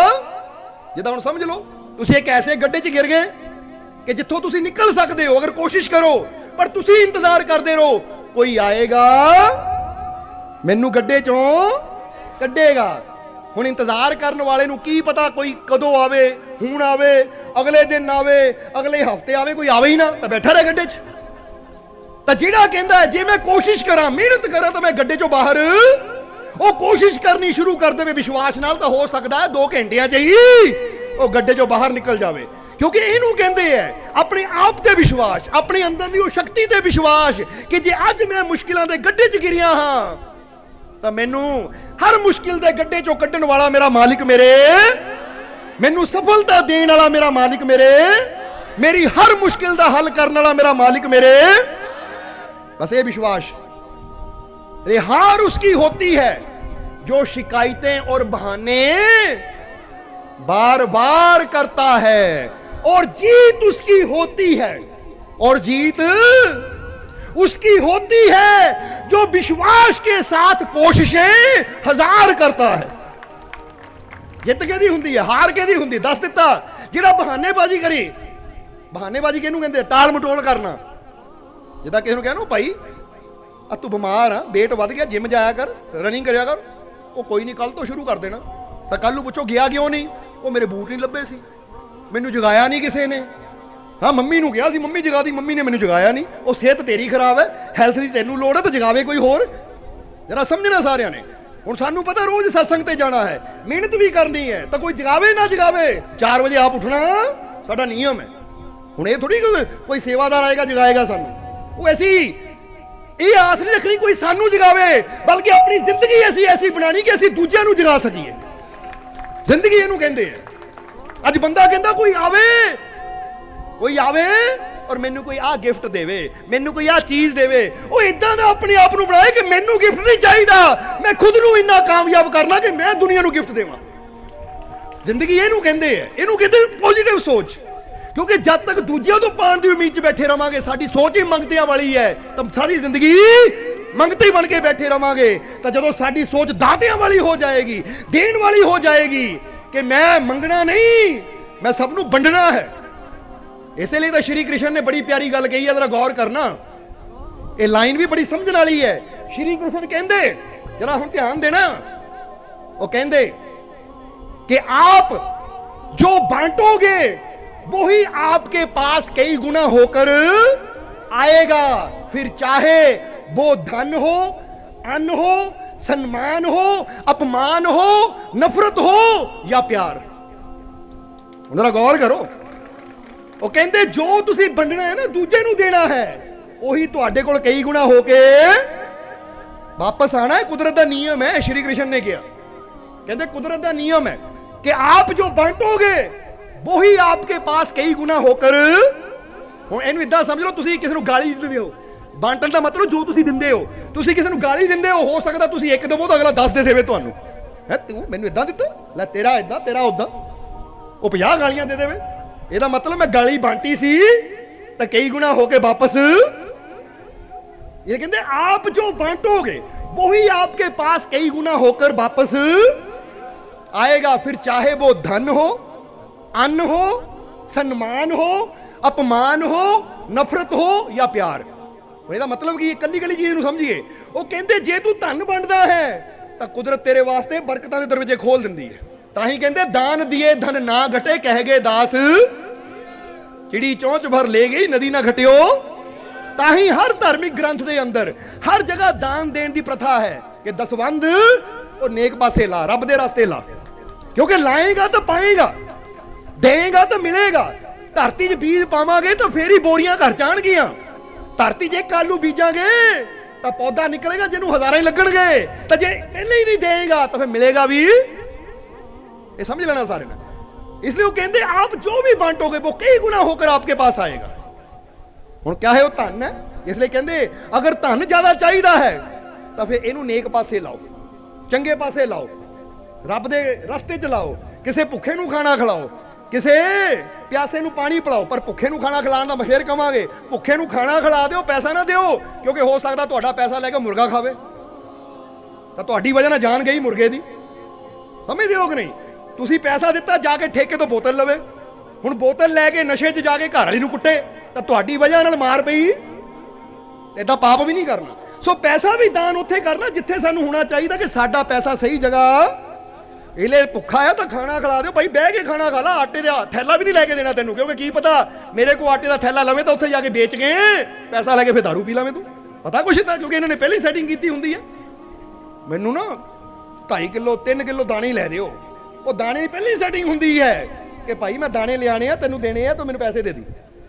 जब मैं बंद आटे का बोरा लेना आ ਤਾਂ ਤੈਨੂੰ ਵਾਪਸ ਕਰ ਦੇਣਾ, ਤਾਂ ਮੈਨੂੰ ਪੈਸੇ ਦੇ। ਉਹ ਪਹਿਲਾਂ ਹੀ ਇਹਨਾਂ ਦੀ ਸੈਟਿੰਗ ਹੁੰਦੀ ਹੈ ਮੰਗਣ ਵਾਲਿਆਂ ਦੀ। ਇਸ ਲਈ ਭੁੱਖ ਲੱਗੀ ਆ ਭਾਈ, ਸਾਡੇ ਸਾਹਮਣੇ ਖਾ ਲੈ, ਬਹਿ ਕੇ ਖਾ ਲੈ, ਚਾਹੇ 10 ਰੋਟੀਆਂ ਖਾ, 100 ਦਾ ਖਾਣਾ ਖਾ ਲੈ, ਪੇਟ ਭਰ ਕੇ ਖਾ, ਪਰ ਤਸੱਲੀ ਤਾਂ ਹੋਵੇ ਤੇਰੇ ਪੇਟ 'ਚ ਗਿਆ ਔਰ ਅੱਛਾ ਗਿਆ ਹੈ, ਕੋਈ ਬੁਰੀ ਚੀਜ਼ ਨਹੀਂ ਗਈ ਤੇਰੇ ਅੰਦਰ। ਸੋ ਇਹਨੂੰ ਕਹਿੰਦੇ ਕਿ ਦਾਨ ਕਰੋ, ਰੱਬ ਦੇ ਰਸਤੇ, ਨੇਕੀ ਦੇ ਰਸਤੇ ਲਾਓ, ਉੱਥੇ ਲਾਓ ਕਿ ਜਿੱਥੇ ਸਾਨੂੰ ਸੰਤੁਸ਼ਟੀ ਹੋਵੇ ਕਿ ਮੈਂ ਜੇ 1 ਰੁਪਿਆ, 10 ਰੁਪਏ, 100 ਦਿੱਤਾ ਵੀ ਹੈ ਤਾਂ ਮੈਨੂੰ ਯਕੀਨ ਹੈ ਰੱਬ ਦੇ ਰਾਹ ਗਿਆ ਹੈ, ਇਹ ਸਹੀ ਪਾਸੇ ਗਿਆ ਹੈ, ਕਿਸੇ ਨਸ਼ੇ 'ਚ ਕਿਸੇ ਬੁਰੀ ਜਗ੍ਹਾ ਨਹੀਂ ਗਿਆ, ਇਹਨਾਂ ਕਿਸੇ ਦਾ ਭਲਾ ਹੋਣਾ ਹੈ, ਇਹ ਲੰਗਰ 'ਚ ਗਿਆ ਹੈ, ਕਿਉਂਕਿ ਇਹ ਕਿਸੇ ਦਾ ਪੇਟ ਭਰੇਗੀ। ਤਾਂ ਹੀ ਤਾਂ ਕਹਿੰਦੇ ਲੰਗਰ ਦੀ ਸੇਵਾ ਕਰੋ, ਕਿਉਂਕਿ ਲੰਗਰ 'ਚ ਸੰਗਤਾਂ ਆਉਂਦੀਆਂ ਹੈ, ਜਿੱਥੇ ਅਰਦਾਸ ਕੀਤੀ ਜਾਂਦੀ ਹੈ, ਤਾਂ ਫਿਰ ਉਹ ਲੰਗਰ ਕਿੰਨਿਆਂ ਦੇ ਮੂੰਹ 'ਚ ਪੈਂਦਾ ਹੈ, ਤਾਂ ਕਿੰਨਿਆਂ ਨੂੰ ਉਹ ਪ੍ਰਸ਼ਾਦ ਖਾ ਕੇ ਆਰਾਮ ਵੀ ਮਿਲਦਾ ਹੈ, ਪੇਟ ਵੀ ਭਰਦਾ ਹੈ, ਤਾਂ ਜਿਹੜਾ ਉਹ ਲੰਗਰ ਦੀ ਸੇਵਾ ਕਰਦਾ ਉਹਨੂੰ ਨੇਕੀਆਂ ਵੀ ਮਿਲਦੀਆਂ ਹੈ। ਸੋ ਜਾਨੀ ਉਹ ਕਹਿੰਦੇ ਅਗਰ ਧਨ 'ਚ ਬਰਕਤ ਚਾਹੀਦੀ, ਧਨ ਵੰਡ, ਅਗਰ ਅੰਨ ਜ਼ਿਆਦਾ ਚਾਹੀਦਾ ਹੈ ਤਾਂ ਅੰਨ ਦੀ, ਕਿਉਂਕਿ ਜੋ ਬਾਂਟੋਗੇ ਕਈ ਗੁਣਾ ਹੋ ਕੇ, ਫਿਰ ਚਾਹੇ ਉਹ ਧਨ ਹੋ, ਅੰਨ ਹੋ, ਅੰਨ ਦਿੰਦੇ ਆ ਤਾਂ ਅੰਨ ਆਣਾ ਸ਼ੁਰੂ ਹੋ ਜਾਂਦਾ ਹੈ। ਇਹ ਕਹਾਣੀ ਤੁਸੀਂ ਸੁਣੀ ਹੈ ਕਿ ਨਹੀਂ, ਕਿ ਇੱਕ ਵਾਰ ਹਜ਼ਰਤ ਮੂਸਾ ਦੇ ਸਮੇਂ, ਇਹਦੇ ਸਮੇਂ ਹਜ਼ਰਤ ਮੂਸਾ ਇੱਕ ਖੁਦਾ ਦੇ ਪੈਗੰਬਰ, ਉਹਨਾਂ ਦੇ ਸਮੇਂ ਦੀ ਗੱਲ ਹੈ ਕਿ ਇੱਕ ਦਿਨ ਇੱਕ 60 ਸਾਲ ਦਾ ਬਜ਼ੁਰਗ ਤੇ ਉਹਦੀ ਘਰਵਾਲੀ ਬੜੇ ਦੁਖੀ ਪਰੇਸ਼ਾਨ ਮੂਸਾ ਦੇ ਕੋਲ ਚਲੇ ਗਏ, ਤਾਂ ਹਜ਼ਰਤ ਮੂਸਾ ਨੂੰ ਕਹਿਣ ਲੱਗੇ ਕਿ ਤੁਸੀਂ ਤਾਂ ਖੁਦਾ ਦੇ ਪੈਗੰਬਰ ਔਰ ਸੁਣਿਆ ਤੁਹਾਡੀ ਸਿੱਧੀ ਗੱਲ ਰੱਬ ਨਾਲ ਹੈ, ਕਿਉਂਕਿ ਫਕੀਰਾਂ ਦੀ ਗੱਲ ਸਿੱਧੀ ਵੀ ਤੁਹਾਡੀ ਤਾਂ ਸਿੱਧੀ ਗੱਲ ਭਗਵਾਨ ਨਾਲ ਹੈ, ਰੱਬ ਨਾਲ ਹੈ। ਸੋ ਮਹਾਰਾਜ ਅਸੀਂ ਇਹ ਜਾਣਨਾ ਚਾਹੁੰਦੇ ਕਿ ਮੇਰੀ ਉਮਰ 60 ਸਾਲ ਦੇ ਕਰੀਬ ਹੋ ਗਈ ਹੈ, ਔਰ ਦੇਖਣ ਨੂੰ ਤਾਂ ਗਰੀਬੀ ਵਿੱਚ ਇਦਾਂ ਲੱਗਦਾ 90 ਸਾਲ ਦਾ ਹੁੰਦਾ ਹੈ, ਕਿਉਂਕਿ ਜਦੋਂ ਪਰੇਸ਼ਾਨੀ ਜ਼ਿਆਦਾ ਹੋਵੇ ਤਾਂ ਛੋਟੀ ਉਮਰ 'ਚ ਬੰਦਾ ਜਲਦੀ ਮੈਚਿਓਰ ਲੱਗਣ ਲੱਗ ਜਾਂਦਾ ਹੈ। ਤਾਂ ਹੁਣ ਉਹ ਕਹਿੰਦਾ ਮਹਾਰਾਜ ਮੈਂ ਇੱਕੋ ਹੀ ਗੱਲ ਜਾਣਨਾ ਚਾਹੁੰਦਾ ਹਾਂ ਕਿ ਮੈਨੂੰ 2 ਚੀਜ਼ਾਂ ਦੱਸ ਦਿਓ ਕਿ ਮੇਰੇ ਜ਼ਿੰਦਗੀ 'ਚੋਂ ਕਦੀ ਇਹ ਗਰੀਬੀ ਦੂਰ ਹੋਏਗੀ, ਕਿਉਂਕਿ ਕਦੀ ਜਿੰਨੀ ਵੀ ਮੇਰੀ ਉਮਰ ਹੋਈ ਨਾ ਮੈਂ ਕਦੀ ਭਰ ਪੇਟ ਖਾਦਾ, ਨਾ ਮੇਰੀ ਘਰ ਵਾਲੀ ਨੇ ਕਦੀ ਭਰ ਪੇਟ ਖਾਦਾ ਹੈ। ਸੋ ਜੇ ਮਰਨਾ ਹੀ ਹੈ ਤਾਂ ਕੋਈ ਇਦਾਂ ਦੱਸ ਦਿਓ ਕਦੋਂ ਮਰਨਾ ਆ ਤਾਂ ਕਿ ਜਲਦੀ ਮੁਕਤੀ ਮਿਲੇ, ਤਾਂ ਜੇ ਨਹੀਂ ਮਰਨਾ ਤਾਂ ਇਹ ਦੱਸ ਦਿਓ ਸਾਡੇ ਜੀਵਨ 'ਚ ਕੋਈ ਸੁੱਖ ਦੇ ਦਿਨ ਹੈ ਕਿ ਨਹੀਂ, ਕਦੀ ਪੇਟ ਭਰ ਖਾਣਾ ਮਿਲੇਗਾ ਕਿ ਨਹੀਂ। ਇਹ 2 ਗੱਲਾਂ ਪੁੱਛੀਆਂ ਉਹਨਾਂ ਕਿ ਉਮਰ ਕਿੰਨੀ ਕੁ ਹੈ, ਕਿੰਨਾ ਕੁ ਜੀਣਾ ਆ, ਤਾਂ ਜੇ ਜੀਣਾ ਹੀ ਹੈ, ਫਰਜ਼ ਕਰੋ ਤੁਸੀਂ ਕਹਿ ਦਿਓ ਜੀ ਤੁਸੀਂ 100 ਸਾਲ ਜੀਣਾ ਆ, ਤਾਂ 100 ਸਾਲ 'ਚ ਕਦੀ ਪੇਟ ਭਰ ਖਾਣਾ ਵੀ ਮਿਲੇਗਾ ਕਿ ਨਹੀਂ, ਜਾਂ ਇਦਾਂ ਹੀ ਭੁੱਖੇ ਹੀ ਤੜਫ ਕੇ ਹੀ ਸਾਨੂੰ ਇਹ 100 ਸਾਲ ਜੀਣਾ ਪਏਗਾ, ਬਸ ਪੁੱਛ ਕੇ ਦੱਸ ਦਿਓ। ਮੂਸਾ ਕਹਿੰਦੇ ਹੁਣੇ ਕਰ ਲੈਂਦੇ ਆ, ਕਹਿੰਦੇ ਮੂਸਾ ਨੇ ਅੱਖਾਂ ਬੰਦ ਕੀਤੀਆਂ, ਖੁਦਾ ਨਾਲ ਹਮ ਕਲਾਮ ਹੋਏ, ਅੰਦਰ ਸੁਰਤੀ ਜੋੜੀ।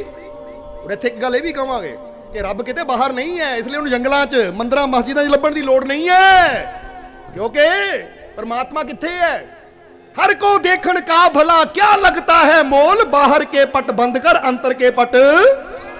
तो कबीर साहब कहते अंदर ही है बैठा तेरे, ताही कहते जब वो आंखें खुली, जब वो यानी वो ज्ञान दी अख, अंदरली अख, जब वो आंखें खुली तो देखा हर शय में वो भरपूर था। वो यानी परमात्मा भरपूर है।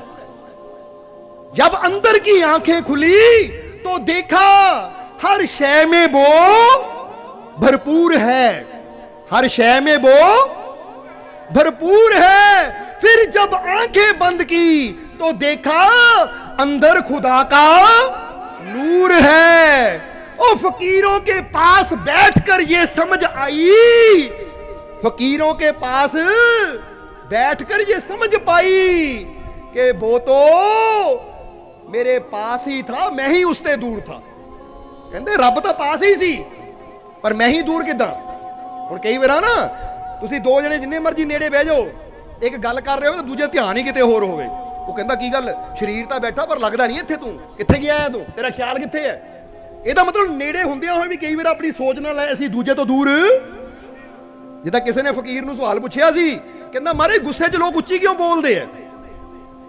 ਜਦੋਂ ਗੁੱਸਾ ਆਂਦਾ, ਕ੍ਰੋਧ ਆਂਦਾ, ਦੇਖਿਆ ਕਿ ਪਤੀ ਪਤਨੀ ਸਾਹਮਣੇ ਖੜਿਆ ਇੰਨੀ ਉੱਚੀ ਉੱਚੀ ਬੋਲਦੇ, ਗੁਆਂਢੀ ਸੁਣਦੇ ਆ, ਜਾਂ ਭਰਾ ਇੰਨੀ ਉੱਚੀ ਬੋਲਦੇ ਆ, ਗੁਆਂਢੀਆਂ ਨੂੰ ਪਤਾ ਲੱਗਦਾ ਹੈ, ਜਾਂ ਕਿਸੇ ਦਾ ਵੀ ਝਗੜਾ ਹੋਵੇ ਇੰਨੀ ਉੱਚੀ ਬੋਲਦੇ ਕਿ ਆਂਢ ਗੁਆਂਢ ਨੂੰ ਜਾਂ ਦੂਜਿਆਂ ਨੂੰ ਸੁਣਾਈ ਦਿੰਦਾ ਕਿ ਗੁੱਸੇ 'ਚ ਲੋਕ ਉੱਚੀ ਕਿਉਂ ਬੋਲਦੇ ਆ। ਤਾਂ ਫਕੀਰਾਂ ਨੇ ਬੜਾ ਪਿਆਰਾ ਜਵਾਬ ਦਿੱਤਾ, ਕਹਿੰਦੇ ਅੱਧਾ ਹੀ ਸਵਾਲ ਪੁੱਛਿਆ, ਦੂਜਾ ਵੀ ਪੁੱਛ ਲੈ कि गुस्से च लोग उच्ची क्यों बोलते तो प्यार च लोग हौली क्यों बोलते।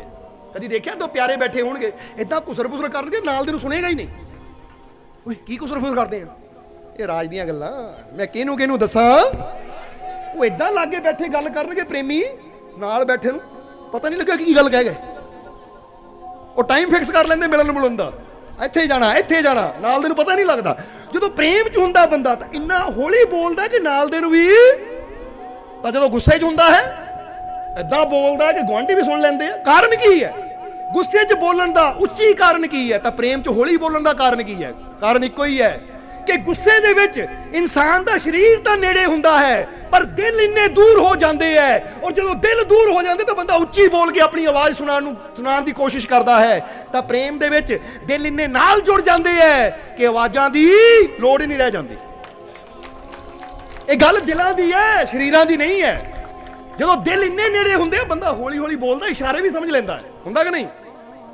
ਜਦੋਂ ਨੱਥੂ ਲਾਲ ਬੈਠਾ ਸੀ ਪਾਰਕ 'ਚ, ਉਹਦੀ ਘਰ ਵਾਲੀ ਨਾਲ ਬੈਠੀ ਸੀ, ਉਹਦਾ ਦੋਸਤ ਗਿਆ ਸਾਹਮਣੇ ਉਹ ਸਾਈਕਲ ਤੇ ਜਾਂਦਾ ਜਾਂਦਾ, ਪਤਾ ਕੀ ਕਹਿੰਦਾ? ਨੱਥੂ ਲਾਲ ਕਹਿੰਦਾ, ਘਰ ਵਾਲੀ ਕਹਿੰਦੀ ਕਮਾਲ ਦੀ ਗੱਲ ਆ, ਤੁਹਾਨੂੰ ਜਾਂਦਾ ਤਾਂ ਫਲਾਈਂਗ ਕਿਸ ਦੇ ਗਿਆ? ਫਲਾਈਂਗ ਕਿਸ ਦੇ ਗਿਆ? ਕੀ ਗੱਲ ਆ, ਚੱਕਰ ਕੀ ਆ ਤੁਹਾਡਾ? ਉਹ ਕਹਿੰਦਾ ਭਾਗਵਾਨ ਨੇ ਫਲਾਈਂਗ ਕਿਸ ਨਹੀਂ ਦੇ ਕੇ ਗਿਆ। ਉਹ ਪੁੱਛਦਾ ਸੀ ਬੀੜੀ ਹੈਗੀ? ਬੀੜੀ ਮੈਂ ਕਿਹਾ ਹੈ ਨਹੀਂ। ਹੁਣ ਜਿਹੜੇ ਗਹਿਰੇ ਮਿੱਤਰ ਹੁੰਦੇ ਇਸ਼ਾਰੇ ਵੀ ਸਮਝ, ਪਿਆਰ ਵਿੱਚ ਇਸ਼ਾਰੇ ਵੀ ਸਮਝੇ ਜਾਂਦੇ ਆ। ਹੁਣ ਇੱਥੇ ਇਹ ਨਹੀਂ ਕਹਿ ਰਹੇ ਬੀੜੀਆਂ ਪੀਓ, ਦੱਸਣਾ ਚਾਹੁੰਦੇ ਆ ਅਸੀਂ ਨਸ਼ਿਆਂ ਤੋਂ ਦੂਰ ਰਹੋ, ਕਿਉਂਕਿ ਨਸ਼ੇ ਸਾਡੇ ਜੀਵਨ ਨੂੰ ਬਰਬਾਦ ਕਰਦੇ ਐ। ਇਹ ਤਾਂ ਸਿਰਫ ਦੱਸਿਆ ਕਿ ਜਿਹਨੇ ਸਮਝਣਾ ਹੋਵੇ ਇਸ਼ਾਰਿਆਂ ਨੂੰ ਵੀ ਸਮਝ ਲੈਂਦਾ ਹੈ, ਉਹ ਤਾਂ ਇਸ਼ਾਰਾ ਬਸ ਗੱਲ ਹੋ ਗਈ। ਕਿਉਂਕਿ ਦਿਲ ਇੰਨੇ ਨੇੜੇ ਹੈ ਕਿ ਇਸ਼ਾਰਾ ਵੀ ਸਮਝ ਲਿਆ। ਤਾਂ ਗੁੱਸੇ ਵਿੱਚ ਦਿਲ ਇੰਨੀ ਦੂਰ ਹੋ ਜਾਂਦੇ ਐ ਕਿ ਬੰਦੇ ਨੂੰ ਉੱਚੀ ਉੱਚੀ ਬੋਲ ਕੇ ਸੁਣਾਉਣਾ ਪੈਂਦਾ ਦੂਜੇ ਨੂੰ। ਉਹ ਭਾਈ ਸਾਹਮਣੇ ਖੜਾ ਹੌਲੀ ਬੋਲਦਾ, ਕੀ ਉੱਚੀ ਬੋਲਣ ਦੀ ਲੋੜ, ਗੁਆਂਢੀਆਂ ਨੂੰ ਕੀ? ਪਰ ਨਹੀਂ, ਬੰਦਾ ਮੰਨਦਾ ਨਹੀਂ, ਉੱਚੀ ਬੋਲੇਗਾ। ਜਦੋਂ ਉੱਚੀ ਆਵਾਜ਼ ਉੱਚੀ ਹੋ ਜਾਵੇ ਨਾ, ਸਮਝ ਲਓ ਦਿਲ ਦੂਰ ਹੋ ਗਏ। ਤਾਂ ਜਦੋਂ ਆਵਾਜ਼ ਨਰਮ ਹੋ ਜਾਵੇ, ਧੀਰੀ ਹੋ ਜਾਵੇ, ਧੀਮੀ ਹੋ ਜਾਵੇ, ਤਾਂ ਸਮਝ ਲਓ ਪਿਆਰ ਹੋ ਗਿਆ। ਕਿਉਂਕਿ ਹੁਣ ਇੱਥੇ ਬੋਲਣ ਦੀ ਵੀ ਲੋੜ ਨਹੀਂ। ਤਾਂ ਹੀ ਤਾਂ ਕਹਿੰਦੇ ਮਾਂ ਆਪਣੇ ਬੱਚੇ ਦੇ ਗੂੰਗੀ, ਜਿੱਦਾਂ ਉਹ ਕਹਿੰਦੇ ਨਾ ਮਾਂ ਗੂੰਗੇ ਦੀ ਰਮਜਾ ਗੂੰਗੇ ਦੀ, ਬੱਚੇ ਨੂੰ ਬੋਲਣ ਦੀ ਲੋੜ ਨਹੀਂ, ਮਾਂ ਸਮਝ ਲੈਂਦੀ ਹੈ। ਕੋਈ ਦਿਲ ਨਾਲ ਦਿਲ ਜੁੜਿਆ, ਸਮਝ ਆ ਗਈ ਕਿ ਨਹੀਂ? ਇਸ ਕਰਕੇ ਇੱਥੋਂ ਹੁਣ ਤੁਹਾਨੂੰ ਵੀ ਪਤਾ ਲੱਗ ਜਾਏਗਾ ਉੱਚੀ ਬੋਲਣ ਦਾ ਕਾਰਨ ਕੀ ਹੈ ਗੁੱਸੇ 'ਚ, ਤਾਂ ਪਿਆਰ 'ਚ ਹੌਲੀ ਬੋਲਣ ਦਾ ਕਾਰਨ ਕੀ ਹੈ। ਕਿਉਂਕਿ ਗੱਲ ਸਰੀਰਾਂ ਦੀ ਨਹੀਂ ਹੈ। ਔਰ ਇਹੀ ਚੀਜ਼ ਫਕੀਰ ਦੱਸਦੇ ਹੈ ਕਿ ਜਦੋਂ ਅੰਦਰਲੀ ਅੱਖ ਖੁੱਲਦੀ ਹੈ ਫਿਰ ਬੰਦਾ ਜਿੱਧਰ ਦੇਖਦਾ ਰੱਬ ਦਾ ਨੂਰ ਭਰਪੂਰ ਹੈ। ਜਦੋਂ ਅੱਖ ਬੰਦ ਕਰਦਾ ਤਾਂ ਦੇਖਦਾ ਮੇਰੇ ਅੰਦਰ ਵੀ ਉਹ ਰੱਬ ਦਾ ਹੀ ਨੂਰ ਹੈ। और फकीरों के पास बैठकर ये समझ आई कि वो तो मेरे पास था, मैं ही उससे दूर, तू ही उससे दूर है। कि वो तो तेरे कोल ही सी पर तेरा दिल ही दूर सी कि तू बाहर लभदा सी कि मंदिर च लभ लईए, मस्जिद च लभ लईए, तीर्थां ते लभ लईए, जंगलां च लभ लईए, पहाड़ां च लभ लईए। तो जिन्ना मर्जी बाहर दौड़ी जाओ, रब जद भी मिलना है कित्थे मिलना है? क्योंकि अंदर ही तो बैठा है। बोलो समझदे हो कि नहीं? ਹੁਣ ਕਹਾਣੀ ਕਿਹੜੀ ਚੱਲ ਰਹੀ ਸੀ ਦੇਖੀ, ਯਾਦ ਆ ਕਰੀ ਤੁਹਾਨੂੰ? ਨਹੀਂ ਹੁਣ ਵੀਰਵਾਲ ਦੀ ਤਾਂ ਪਹਿਲਾਂ ਸੀ, ਹੁਣ ਕੋਈ ਕਹਿ ਰਹੇ ਸੀ ਅਸੀਂ ਹੈ ਹਜ਼ਰਤ ਮੂਸਾ ਦੀ। ਦੇਖਿਆ, ਇਹਨੂੰ ਕਹਿੰਦੇ ਟੈਸਟ ਲੈਣਾ ਕਿ ਯਾਦ ਵੀ ਹੈ ਕਿ ਨਹੀਂ ਤੁਹਾਨੂੰ? ਉੱਦਾਂ ਹੀ ਬੈਠੇ ਹੋ ਕਿ ਧਿਆਨ ਖਾਣੇ ਵਾਲਾ ਸਤਸੰਗ ਖਤਮ ਹੋਵੇ, ਭੁੱਖ ਲੱਗੀ ਆ, ਖਾਣਾ ਖਾ ਕੇ ਘਰ ਨੂੰ ਜਾਈਏ। ਪਰ ਨਹੀਂ, ਸ਼ਾਬਾਸ਼, ਪਾਸ ਹੋ ਗਏ ਟੈਸਟ 'ਚ ਤੁਸੀਂ ਕਿ ਤੁਹਾਨੂੰ ਪਤਾ ਮੂਸਾ ਦੀ ਗੱਲ ਚੱਲ ਰਹੀ ਹੈ। ਸੋ मूसा ने अखा बंद की, खुदा नाल गल हो गई। क्यों हो गई? चुप चपीते, क्योंकि रब बड़ा, जो रब नेड़े है तो फिर अखा बंद ते गल हो जाती है। तो जो रब दिल दूर है तो जिन्ना मर्जी रौला पा लो। तां ही तां कहंदे मुल्ला जिन्नियां मर्जी अजाना दे ला उच्चियां उच्चियां, वो रब कोई बहरा नहीं है, दूर नहीं है। वो तैनू रौला पाउण दी लोड़ नहीं है, दिल च प्यार विश्वास पैदा करन दी लोड़ है। क्योंकि जिन्हां दिलां च प्यार हुंदा वो अख बंद करदे है ते यार नाल गल कर लैंदे। दिल के आई ने में है तस्वीरें यार, जब जरा गर्दन झुकाई। तो जिन्होंने दूर समझे उच्चा रौला पाणगे, मालको सुनिया कि नहीं? तो मालिक दा तेरे अंदर वसदा है भाई। प्यार पैदा कर, विश्वास पैदा कर, तो अंदरों ही सुनेगा। बिन बोलिया सब कुछ जानदा, किस आगे वो तो तेरे अंदर ही है। सो मूसा ने तार जोड़ी, खुदा नाल गल होई। तो कहंदे जो हुक्म होया मूसा ने अखां खोलियां, बजुर्ग नूं दस्सिया कि बजुर्गो गल सुनो, दरअसल तुहाडी उम्र 90 साल है और तुहाडी पत्नी की उम्र 95 साल है। तो रब ने कहा कि तुहाडी किस्मत विच ना सिर्फ 25 बोरियां आ दाणियां दियां, ਜਿਹੜੀਆਂ मैं 60 साल की उम्र तो लैके 95 साल तक, 90 साल तक, 30 साल तैनू, 35 साल तेरी घर वाली नूं, इन्हां बोरियां जो थोड़ा थोड़ा देना आ। हुण तेरी मर्जी है, जे पेट भरना चाहता हुणे इकट्ठियां ले ला, पर बाद चों भुखा मरना पैना है। तो या फिर जिद्दां जिंदगी चलदी, ਇਹਨੂੰ ਚੱਲਣ। ਜਿੱਦਾਂ ਹੁਣ ਕੋਈ ਕਵੇ ਤੁਹਾਨੂੰ ਕਿ ਲੈ ਵੀ ਤੇਰੇ ਉਹ 10 ਦਿਨ ਹੈ। ਹੁਣ ਆ ਇੱਕ ਥਾਲੀ ਰੋਟੀ ਦੀ ਮਿਲਣੀ ਹੈ, ਇਹ ਚਾਹੇ ਬੁਰਕੀ ਖਾ ਰੋਜ਼ ਤਾਂ ਚਾਹੇ ਇਕੱਠੀ ਖਾ ਲੈ, ਪਰ ਮਿਲਣੀ ਇਹੀ ਹੈ। ਤਾਂ ਹੁਣ ਇੱਕ ਬੰਦਾ ਕਹੇਗਾ ਇੱਕੋ ਵਾਰੀ ਪੇਟ ਭਰ ਲਓ ਵੀ ਮਰਦੇ ਮਰਜੀ, ਤਾਂ ਦੂਜਾ ਕਹੇਗਾ ਨਹੀਂ ਭਾਈ ਥੋੜਾ ਥੋੜਾ ਹੀ ਮਿਲੇ, ਪਰ 10 ਦਿਨ ਜੇ ਬੰਦੇ ਹੀ ਰਹਿਣਾ ਤਾਂ 10 ਦਿਨ। ਹੁਣ ਸਮਝ ਲਓ, ਇਹਨੂੰ ਹੋਰ ਈਜ਼ੀ ਕਰ ਲਈਏ। 10 ਦਿਨ ਇੱਕ ਕੈਦਖਾਨੇ 'ਚ ਰਹਿਣਾ ਹੈ, 10 ਰੋਟੀਆਂ ਆ ਤੁਹਾਨੂੰ ਮਿਲ ਗਈਆਂ, ਹੁਣ ਤੁਹਾਨੂੰ ਪਤਾ ਹੋਰ ਨਹੀਂ ਮਿਲਣੀਆਂ। ਹੁਣ ਜਾਂ ਤਾਂ 10 ਇੱਕੋ ਹੀ ਦਿਨ 'ਚ ਖਾ ਜਾ, ਜਾਂ ਫਿਰ ਕਹਿ ਮੈਂ ਰੋਜ਼ ਇੱਕ ਤਾਂ ਕਿ 10 ਦਿਨ ਮੇਰੇ ਆਰਾਮ ਨਾਲ। ਤਾਂ ਪਰ ਬਜ਼ੁਰਗ ਸੀ, ਬਜ਼ੁਰਗ ਨੇ ਪਤਾ ਕੀ ਕਿਹਾ, ਕਹਿੰਦਾ ਮਹਾਰਾਜ 65 ਸਾਲ ਹੋ ਗਏ, 30 ਸਾਲ ਯਾਨੀ 60 ਸਾਲ ਹੋ ਗਏ, ਹਾਲੇ 35 ਸਾਲ ਹੋਰ ਭੁੱਖੇ ਹੀ। ਸੋ ਮਾਰੇ ਭੁੱਖੇ ਨਾਲੋਂ ਤਾਂ ਚੰਗਾ ਨਾ ਤੁਸੀਂ ਰੱਬ ਨੂੰ ਕਹੋ ਸਾਰੀਆਂ ਬੋਰੀਆਂ ਇਕੱਠੀਆਂ ਦੇ ਦੇ ਮੈਨੂੰ, ਕਮ ਸੇ ਕਮ ਜਿੰਨੇ ਦਿਨ ਖਾਵਾਂ ਜੀਵਾਂਗੇ ਖਾ ਲਾਵਾਂਗੇ, ਬਾਅਦ ਚੋਂ ਭੁੱਖ ਨਾ ਮਰ ਜੀ ਤਾਂ ਕੋਈ ਗੱਲ ਨਹੀਂ। ਉਹ ਨਾਲੇ ਜੇ ਰੱਬ ਨੇ ਕਹਿ ਹੀ ਦਿੱਤਾ ਹੈ ਜੀਣਾ ਹੀ 90 ਸਾਲ ਆ, ਤਾਂ ਫਿਰ ਭੁੱਖ ਨਾਲ ਤਾਂ ਮਰਨ ਨਹੀਂ ਲੱਗਾ ਮੈਂ, ਕਿਉਂਕਿ ਇਹ ਵੀ ਵਿਸ਼ਵਾਸ ਹੈ, ਇਹ ਵੀ ਕਹਿੰਦੇ ਯਕੀਨ। ਮੂਸਾ ਕਹਿੰਦੇ ਐ ਖੁਦਾ, ਇਹ ਕਹਿੰਦਾ ਮੈਨੂੰ ਸਾਰੀਆਂ ਬੋਰੀਆਂ ਹੁਣੇ ਹੀ ਦੇ ਦੇ। ਰੱਬ ਦਾ ਹੁਕਮ ਆਇਆ, ਜਾ ਫੇ ਮੂਸਾ ਇਹਦਾ ਜਿੰਨਾ ਰਿਜ਼ਕ ਹੈ ਨਾ ਇਕੱਠਾ ਮੰਗ ਲੈ, ਇਹਨੂੰ ਇਕੱਠਾ ਹੀ ਮਿਲ ਜਾਏਗਾ, ਕਿਉਂਕਿ ਮੈਂ ਸਭ ਦਾ ਰਿਜ਼ਕ ਲਿਖਿਆ ਹੈ। ਅਸੀਂ ਕਹਿੰਦੇ ਦਾਣੇ ਦਾਣੇ पे ਲਿਖਾ ਹੈ ਖਾਣੇ। ਜਰਾ ਸਮਝਣਾ। ਹੁਣ ਕਿਹਾ ਜਾਂਦਾ ਹੈ ਕਿ ਜਦੋਂ ਬਜ਼ੁਰਗ ਘਰ ਪਹੁੰਚਿਆ ਤਾਂ ਕੀ ਹੋਇਆ ਕਿ ਇੱਕ ਬਾਦਸ਼ਾਹ ਉਹ ਜਦੋਂ ਉੱਥੋਂ ਦੀ ਗੁਜ਼ਰ ਰਿਹਾ ਹੈ, ਇਧਰੋਂ ਬਜ਼ੁਰਗ ਆਪਣੀ ਪਤਨੀ ਦੇ ਨਾਲ ਵਾਪਸ ਜਾ ਰਿਹਾ ਹੈ। ਉਹਦੀ ਹਾਲਤ ਦੇਖੀ ਤਾਂ ਬਾਦਸ਼ਾਹ ਨੇ ਪੁੱਛਿਆ, ਬਜ਼ੁਰਗੋ ਕਿੱਥੋਂ ਆ ਰਹੇ ਹੋ? ਕਹਿੰਦੇ ਜੀ ਮੂਸਾ ਕੋਲ ਗਏ ਸੀ। ਤਾਂ ਬਾਦਸ਼ਾਹ ਹੀ ਮੂਸਾ ਨੂੰ ਮੰਨਦਾ ਸੀ। ਹਾਂਜੀ ਕਿਉਂ ਗਏ ਸੀ? ਆਪਣੀ ਭੁੱਖ ਦਾ ਸਵਾਲ ਲੈ ਕੇ, ਕਿਉਂਕਿ 60 ਸਾਲ ਦੀ ਉਮਰ ਹੋ ਗਈ ਪਰ ਕਦੀ ਪੇਟ ਭਰ ਕੇ ਖਾਣਾ ਨਹੀਂ ਖਾਦਾ। ਰਾਜੇ ਨੂੰ ਬੜਾ ਆਇਆ, ਇੱਕ ਬਜ਼ੁਰਗ ਮੇਰੇ ਰਾਜੇ 'ਚ ਭੁੱਖਾ। ਉਹਨੇ ਕੀ ਕਿਹਾ, ਉਹ ਜਾਓ 35 ਬੋਰੀਆਂ ਘਰ ਰੱਖ ਦਿਓ ਆਟੇ ਦੀਆਂ ਦੇ। ਉਹੀ ਬੋਰੀਆਂ ਕਿਹਦੇ ਬਹਾਨੇ ਮਿਲੀਆਂ? ਦੇਣ ਵਾਲਾ ਰੱਬ ਹੈ ਕਿ ਜਾ ਦਿੱਤਾ, ਪਰ ਬਹਾਨਾ ਬਣ ਗਿਆ ਰਾਜੇ ਦਾ। ਹੁਣ ਜਦੋਂ ਘਰ ਆ ਗਿਆ ਆਟੇ ਦੀਆਂ ਬੋਰੀਆਂ, ਘਰ ਵਾਲੀ ਨੇ ਇਹਨਾਂ ਦੋਨਾਂ ਨੇ ਬਣਾਈਆਂ ਰੋਟੀਆਂ, ਪੇਟ ਭਰ ਕੇ ਖਾਧੀਆਂ। ਤਾਂ ਫਿਰ ਪਤਾ ਕੀ ਕਹਿਣ ਲੱਗਾ ਘਰ ਵਾਲਾ, ਕਹਿੰਦਾ ਦੇਖ ਇੰਨਾ ਆਟਾ ਘਰ 'ਚ ਪਿਆ ਰਿਹਾ ਤਾਂ ਖਰਾਬ ਹੋ ਜਾਣਾ, ਕਿਉਂਕਿ ਅਸੀਂ 2 ਜੀ ਆ। ਕਿੰਨੀਆਂ 4 ਰੋਟੀਆਂ ਤੂੰ ਖਾ ਲੈਂਦੀ, 4 ਮੈਂ ਖਾ ਲੈਂਦੀ, ਤੇ ਇਹ ਤਾਂ ਸਾਡੇ ਤੋਂ ਕਿੰਨੇ ਮਹੀਨੇ ਨਹੀਂ ਮੁੱਕਣਾ। ਇਹਨਾਂ 'ਚ ਪੈ ਜਾਣੀ ਸੁੰਡੀ, ਇਹ ਹੋ ਜਾਣਾ ਖਰਾਬ। ਇਦਾਂ ਕਰਦੇ ਆ ਜਿੰਨਾ ਕਿ ਅਸੀਂ ਖਾ ਲਿਆ 1 ਬੋਰੀ ਰੱਖ ਲੈ, ਆ ਬਾਕੀ ਜਿਹੜੀਆਂ ਹੈਗੀਆਂ ਨਾ 34 ਬੋਰੀਆਂ ਇਹਦਾ ਲੰਗਰ ਬਣਾ ਕੇ ਭੁੱਖਿਆਂ ਨੂੰ ਖਿਲਾ ਦਿੰਦੇ ਆ। ਘਰ ਵਾਲੀ ਕਹਿੰਦੀ ਗੱਲ ਤਾਂ ਠੀਕ ਹੈ, ਚਲੋ ਜਾਂਦੇ ਜਾਂਦੇ ਨੇਕੀ ਸਹੀ। ਕਹਿੰਦੇ ਉਹਨਾਂ ਨੇ ਕੀ ਕੀਤਾ, ਬੋਰੀ ਲਈ ਖੋਲੀ, ਰੋਟੀਆਂ ਬਣਾਈਆਂ, ਤਾਂ ਜਿਹੜਾ ਵੀ ਪਤਾ ਲੱਗੇ ਬੰਦਾ ਭੁੱਖਾ ਹੈ, ਕੋਈ ਮੰਗਣ ਵਾਲਾ, ਸਭ ਨੂੰ ਖਾਣਾ ਖਿਲਾਉਣਾ ਸ਼ੁਰੂ ਕਰਤਾ। ਹੁਣ ਅੱਜ ਅੱਧੀ ਬੋਰੀ ਦਾ ਬਣਾਇਆ, ਅਗਲੇ ਦਿਨ ਫਿਰ ਅੱਧੀ ਦਾ ਬਣਾਤਾ, ਉਹ ਤੋਂ ਅਗਲੇ ਦਿਨ ਫਿਰ ਅੱਧੀ ਦਾ ਬਣਾਤਾ। ਆਪ ਵੀ ਖਾਂਦੇ ਤਾਂ ਦੂਜਿਆਂ ਨੂੰ ਵੀ ਵੰਡੀ ਜਾਂਦੇ ਐ। ਤਾਂ ਹੁਣ ਕੀ ਹੋ ਗਿਆ ਭੁੱਖਿਆਂ ਨੂੰ? ਉਹ ਭਾਈ ਉਹ ਬਜ਼ੁਰਗ ਦੇ ਘਰ ਖਾਣਾ ਮਿਲਦਾ ਖਾਣ ਨੂੰ, ਹੁਣ ਭੁੱਖੇ ਆ ਕੇ ਲਾਈਨਾਂ ਲਾ ਕੇ ਬਹਿਣ ਲੱਗ ਪਏ। ਹੁਣ ਜਦੋਂ ਭੁੱਖੇ ਆ ਕੇ ਲਾਈਨਾਂ ਲਾ ਕੇ ਬਹਿਣ ਲੱਗ ਪਏ, ਇਦਾਂ ਹੀ ਸਿਲਸਿਲਾ ਲੰਗਰ ਦਾ ਚੱਲਦਾ ਗਿਆ। ਕਹਿੰਦੇ ਇਹ ਘਟਨਾ ਨੂੰ 6 ਮਹੀਨੇ ਗੁਜ਼ਰ ਗਏ। ਇੱਕ ਦਿਨ ਮੂਸਾ ਗੁਜ਼ਰ ਰਿਹਾ ਉੱਥੋਂ ਦੀ, ਉਹ ਮੂਸਾ ਕਹਿੰਦੇ ਬੜੀ ਲੰਬੀ ਭੁੱਖਿਆਂ ਦੀ ਲਾਈਨ ਲੱਗੀ, ਘਰ ਕਿਹਦਾ ਆ? ਘਰ ਕਿਹਦਾ ਇਹ? ਜਦੋਂ ਪੁੱਛਿਆ ਘਰ ਕਿਹਦਾ ਹੈ, ਉਹ ਦੇਖਿਆ ਬਜ਼ੁਰਗ ਜਿਹੜੇ ਆਏ ਸੀ 6 ਮਹੀਨੇ ਪਹਿਲਾਂ ਕਿ ਮਹਾਰਾਜ ਕਦੀ ਪੇਟ ਭਰ ਖਾਣਾ ਨਹੀਂ ਖਾਦਾ, ਰੱਬ ਨੂੰ ਪੁੱਛ ਦੋ। ਇਹ ਤਾਂ ਉਹੀ ਬਜ਼ੁਰਗ ਹੈ ਜਿਹੜਾ ਭੁੱਖਾ ਸੀ, ਦੁਖੀ ਸੀ, ਜਿਹਨੂੰ ਰੱਬ ਨੇ ਕਿਹਾ ਸੀ ਇੰਨੀਆਂ ਬੋਰੀਆਂ ਤੇਰੀ ਕਿਸਮਤ 'ਚ, ਉਹ ਸਾਰੀਆਂ ਦੇ ਦਿੱਤੀਆਂ। ਅੱਜ ਇਹਦੇ ਘਰ ਇੰਨੇ ਲੋਕ ਖਾ ਰਹੇ, ਹੋਇਆ ਕੀ?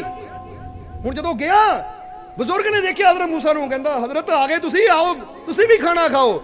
ਉਹ ਮੂਸਾ ਕਹਿੰਦੇ ਜ਼ਿੰਦਗੀ ਕਿੱਦਾਂ ਚੱਲ ਰਹੀ ਹੈ? ਕਹਿੰਦਾ ਮਹਾਰਾਜ ਆਪ ਹੀ ਦੇਖ ਲਓ। ਜਦੋਂ ਅੰਦਰ ਦੇਖਿਆ ਤਾਂ ਘਰ ਚਾਵਲ, ਆਟਾ, ਦਾਲ ਯਾਨੀ ਲੰਗਰ ਦੇ ਸਮਾਨ ਨਾਲ ਭਰਿਆ ਹੋਇਆ ਹੈ।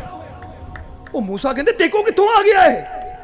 ਕਿਉਂਕਿ ਮੇਰੇ ਰੱਬ ਨੇ ਤੇ ਕਿਹਾ ਸੀ ਤੇਕੋ ਸਿਰਫ ਪੂਰੀ ਜ਼ਿੰਦਗੀ 'ਚ ਇੰਨੀਆਂ ਹੀ ਬੋਰੀਆਂ ਰਹਿ ਗਈਆਂ, ਇੰਨਾ ਹੀ ਆਟਾ ਰਹਿ ਗਿਆ, ਉਹ ਇੰਨਾ ਕਿੱਥੋਂ ਆ ਗਿਆ? ਕਹਿੰਦਾ ਜੀ ਇਹ ਤਾਂ ਮੈਨੂੰ ਪਤਾ ਨਹੀਂ, ਆਪਣੇ ਰੱਬ ਨੂੰ ਹੀ ਪੁੱਛ ਲਓ। ਕਹਿੰਦੇ ਮੂਸਾ ਨੇ ਤਾਰ ਜੋੜੀ, ਰੱਬਾ ਆਹ ਕੀ? ਤੂੰ ਤਾਂ ਕਿਹਾ ਸੀ ਉਹਦੇ ਕਿਸਮਤ 'ਚ 35 ਬੋਰੀਆਂ, ਉਹ ਤਾਂ ਹੁਣ ਘਰ ਭਰਿਆ ਪਿਆ, ਭੰਡਾਰ ਬਣ ਗਿਆ, ਡਰਮ ਭਰੇ ਪਏ, ਇਹ ਕਿੱਥੋਂ ਆ ਗਿਆ? ਤਾਂ ਖੁਦਾ ਨੇ ਕਿਹਾ ਮੂਸਾ ਇਹੀ ਤਾਂ ਮੇਰੇ ਘਰ ਦੀ ਰੀਤ ਹੈ। ਪਹਿਲਾਂ ਉਹਨਾਂ ਆਪਣੇ ਬਾਰੇ ਮੰਗਿਆ ਸੀ, ਆਪਣੇ ਬਾਰੇ ਮੰਗਿਆ ਤਾਂ ਉਨਾ ਹੀ ਸੀ, ਪਰ ਜਦੋਂ ਉਹਨਾਂ ਵੰਡਣਾ ਸ਼ੁਰੂ ਕਰ ਦਿੱਤਾ ਤਾਂ ਮੈਂ ਇਹਨੂੰ ਹੋਰ ਦੇਣਾ ਸ਼ੁਰੂ ਕਰ ਦਿੱਤਾ। ਆ ਦੇਖੋ ਇੱਦਾਂ ਹੀ ਆਉਂਦਾ ਹੈ, ਫਿਰ ਰਹਿਮਤਾਂ ਆ ਰਹੀਆਂ ਤੁਹਾਡੇ ਵੱਲ, ਸਮਝਦੇ ਹੋ ਕਿ ਨਹੀਂ? ਹੁਣ ਤੁਹਾਡੇ ਤੱਕ ਪਤਾ ਨਹੀਂ ਪਹੁੰਚੀ ਕਿ ਨਹੀਂ ਪਹੁੰਚੀ, ਇਹ ਤੁਸੀਂ ਫੀਲ ਕਰਨਾ। ਰਹਿਮਤ ਰਹਿਮਤ ਰਹਿਮਤ। ਉਹ ਕਹਿੰਦੇ ਜਦੋਂ ਉਹਨਾਂ ਵੰਡਣਾ ਪਹਿਲਾਂ ਆਪਣੇ ਬਾਰੇ ਮੰਗਿਆ ਸੀ, ਆਪਣੇ ਬਾਰੇ ਮੰਗਦਾ ਤਾਂ ਉਨਾ ਹੀ ਮਿਲਣਾ ਸੀ, ਪਰ ਜਦੋਂ ਉਹਨਾਂ ਵੰਡਣਾ ਸ਼ੁਰੂ ਕਰ ਦਿੱਤਾ ਤਾਂ ਮੈਂ ਉਹਨੂੰ ਹੋਰ, ਕਿਉਂਕਿ ਜਿੱਥੇ ਲੰਗਰ ਚੱਲਦੇ ਆ ਫਿਰ ਉੱਥੇ ਸੇਵਾ ਕਰਨ ਵਾਲੇ ਪਿਆਰੇ ਵੀ ਕਿ ਭਾਈ ਇੱਥੇ ਭੁੱਖਿਆਂ ਨੂੰ ਖਾਣਾ ਖਿਲਾਇਆ ਜਾਂਦਾ, ਲੋ ਮੇਰਾ ਵੱਲੋਂ ਵੀ ਸੇਵਾ ਪਾ ਦਿਓ, ਆ ਮੇਰੇ ਵੱਲੋਂ ਵੀ ਆਟਾ ਦੇ ਦਿਓ, ਆ ਮੇਰੇ ਵੱਲੋਂ ਦਾਲ ਦੇ ਦਿਓ, ਆ ਮੇਰੇ ਵੱਲੋਂ ਚਾਵਲ ਦੇ ਦਿਓ। ਉਹਦੇ ਕੋਲ ਹੋਰ ਆਣਾ ਸ਼ੁਰੂ ਹੋ ਗਿਆ। ਉਹ ਕਹਿੰਦਾ ਮੇਰੇ ਰੱਬ ਨੇ ਇੰਨਾ ਦਿੱਤਾ ਕਿ ਹੁਣ ਆਪਣਾ ਦਾ ਪੇਟ ਭਰਦਾ ਹੀ ਆ, ਹਰ ਰੋਜ਼ ਹਜ਼ਾਰਾਂ ਪੇਟ ਭਰ ਕੇ ਜਾਂਦੇ ਤਾਂ ਘਰ ਫਿਰ ਭਰਿਆ ਹੈ। ਇਹਨੂੰ ਕਹਿੰਦੇ ਦੇਣ ਦੀ ਬਰਕਤ। ਤਾਂ ਹੀ ਸ਼੍ਰੀ ਕ੍ਰਿਸ਼ਨ ਦੀ ਗੱਲ ਯਾਦ ਰੱਖਣਾ, ਫਿਰ ਕਵਾਂਗੇ, ਫਿਰ ਸਤਸੰਗ ਨੂੰ ਸਮਾਪਤ ਕਰਾਂਗੇ। ਸਮਝਦੇ ਹੋ ਕਿ ਨਹੀਂ? क्योंकि श्री कृष्ण कहते आप जो बांटोगे वही आपको कई गुना होकर वापस, आपके पास कई गुना होकर वापस आएगा। फिर चाहे वो धन हो, अन्न हो, सम्मान हो, अपमान हो, नफरत हो या प्यार।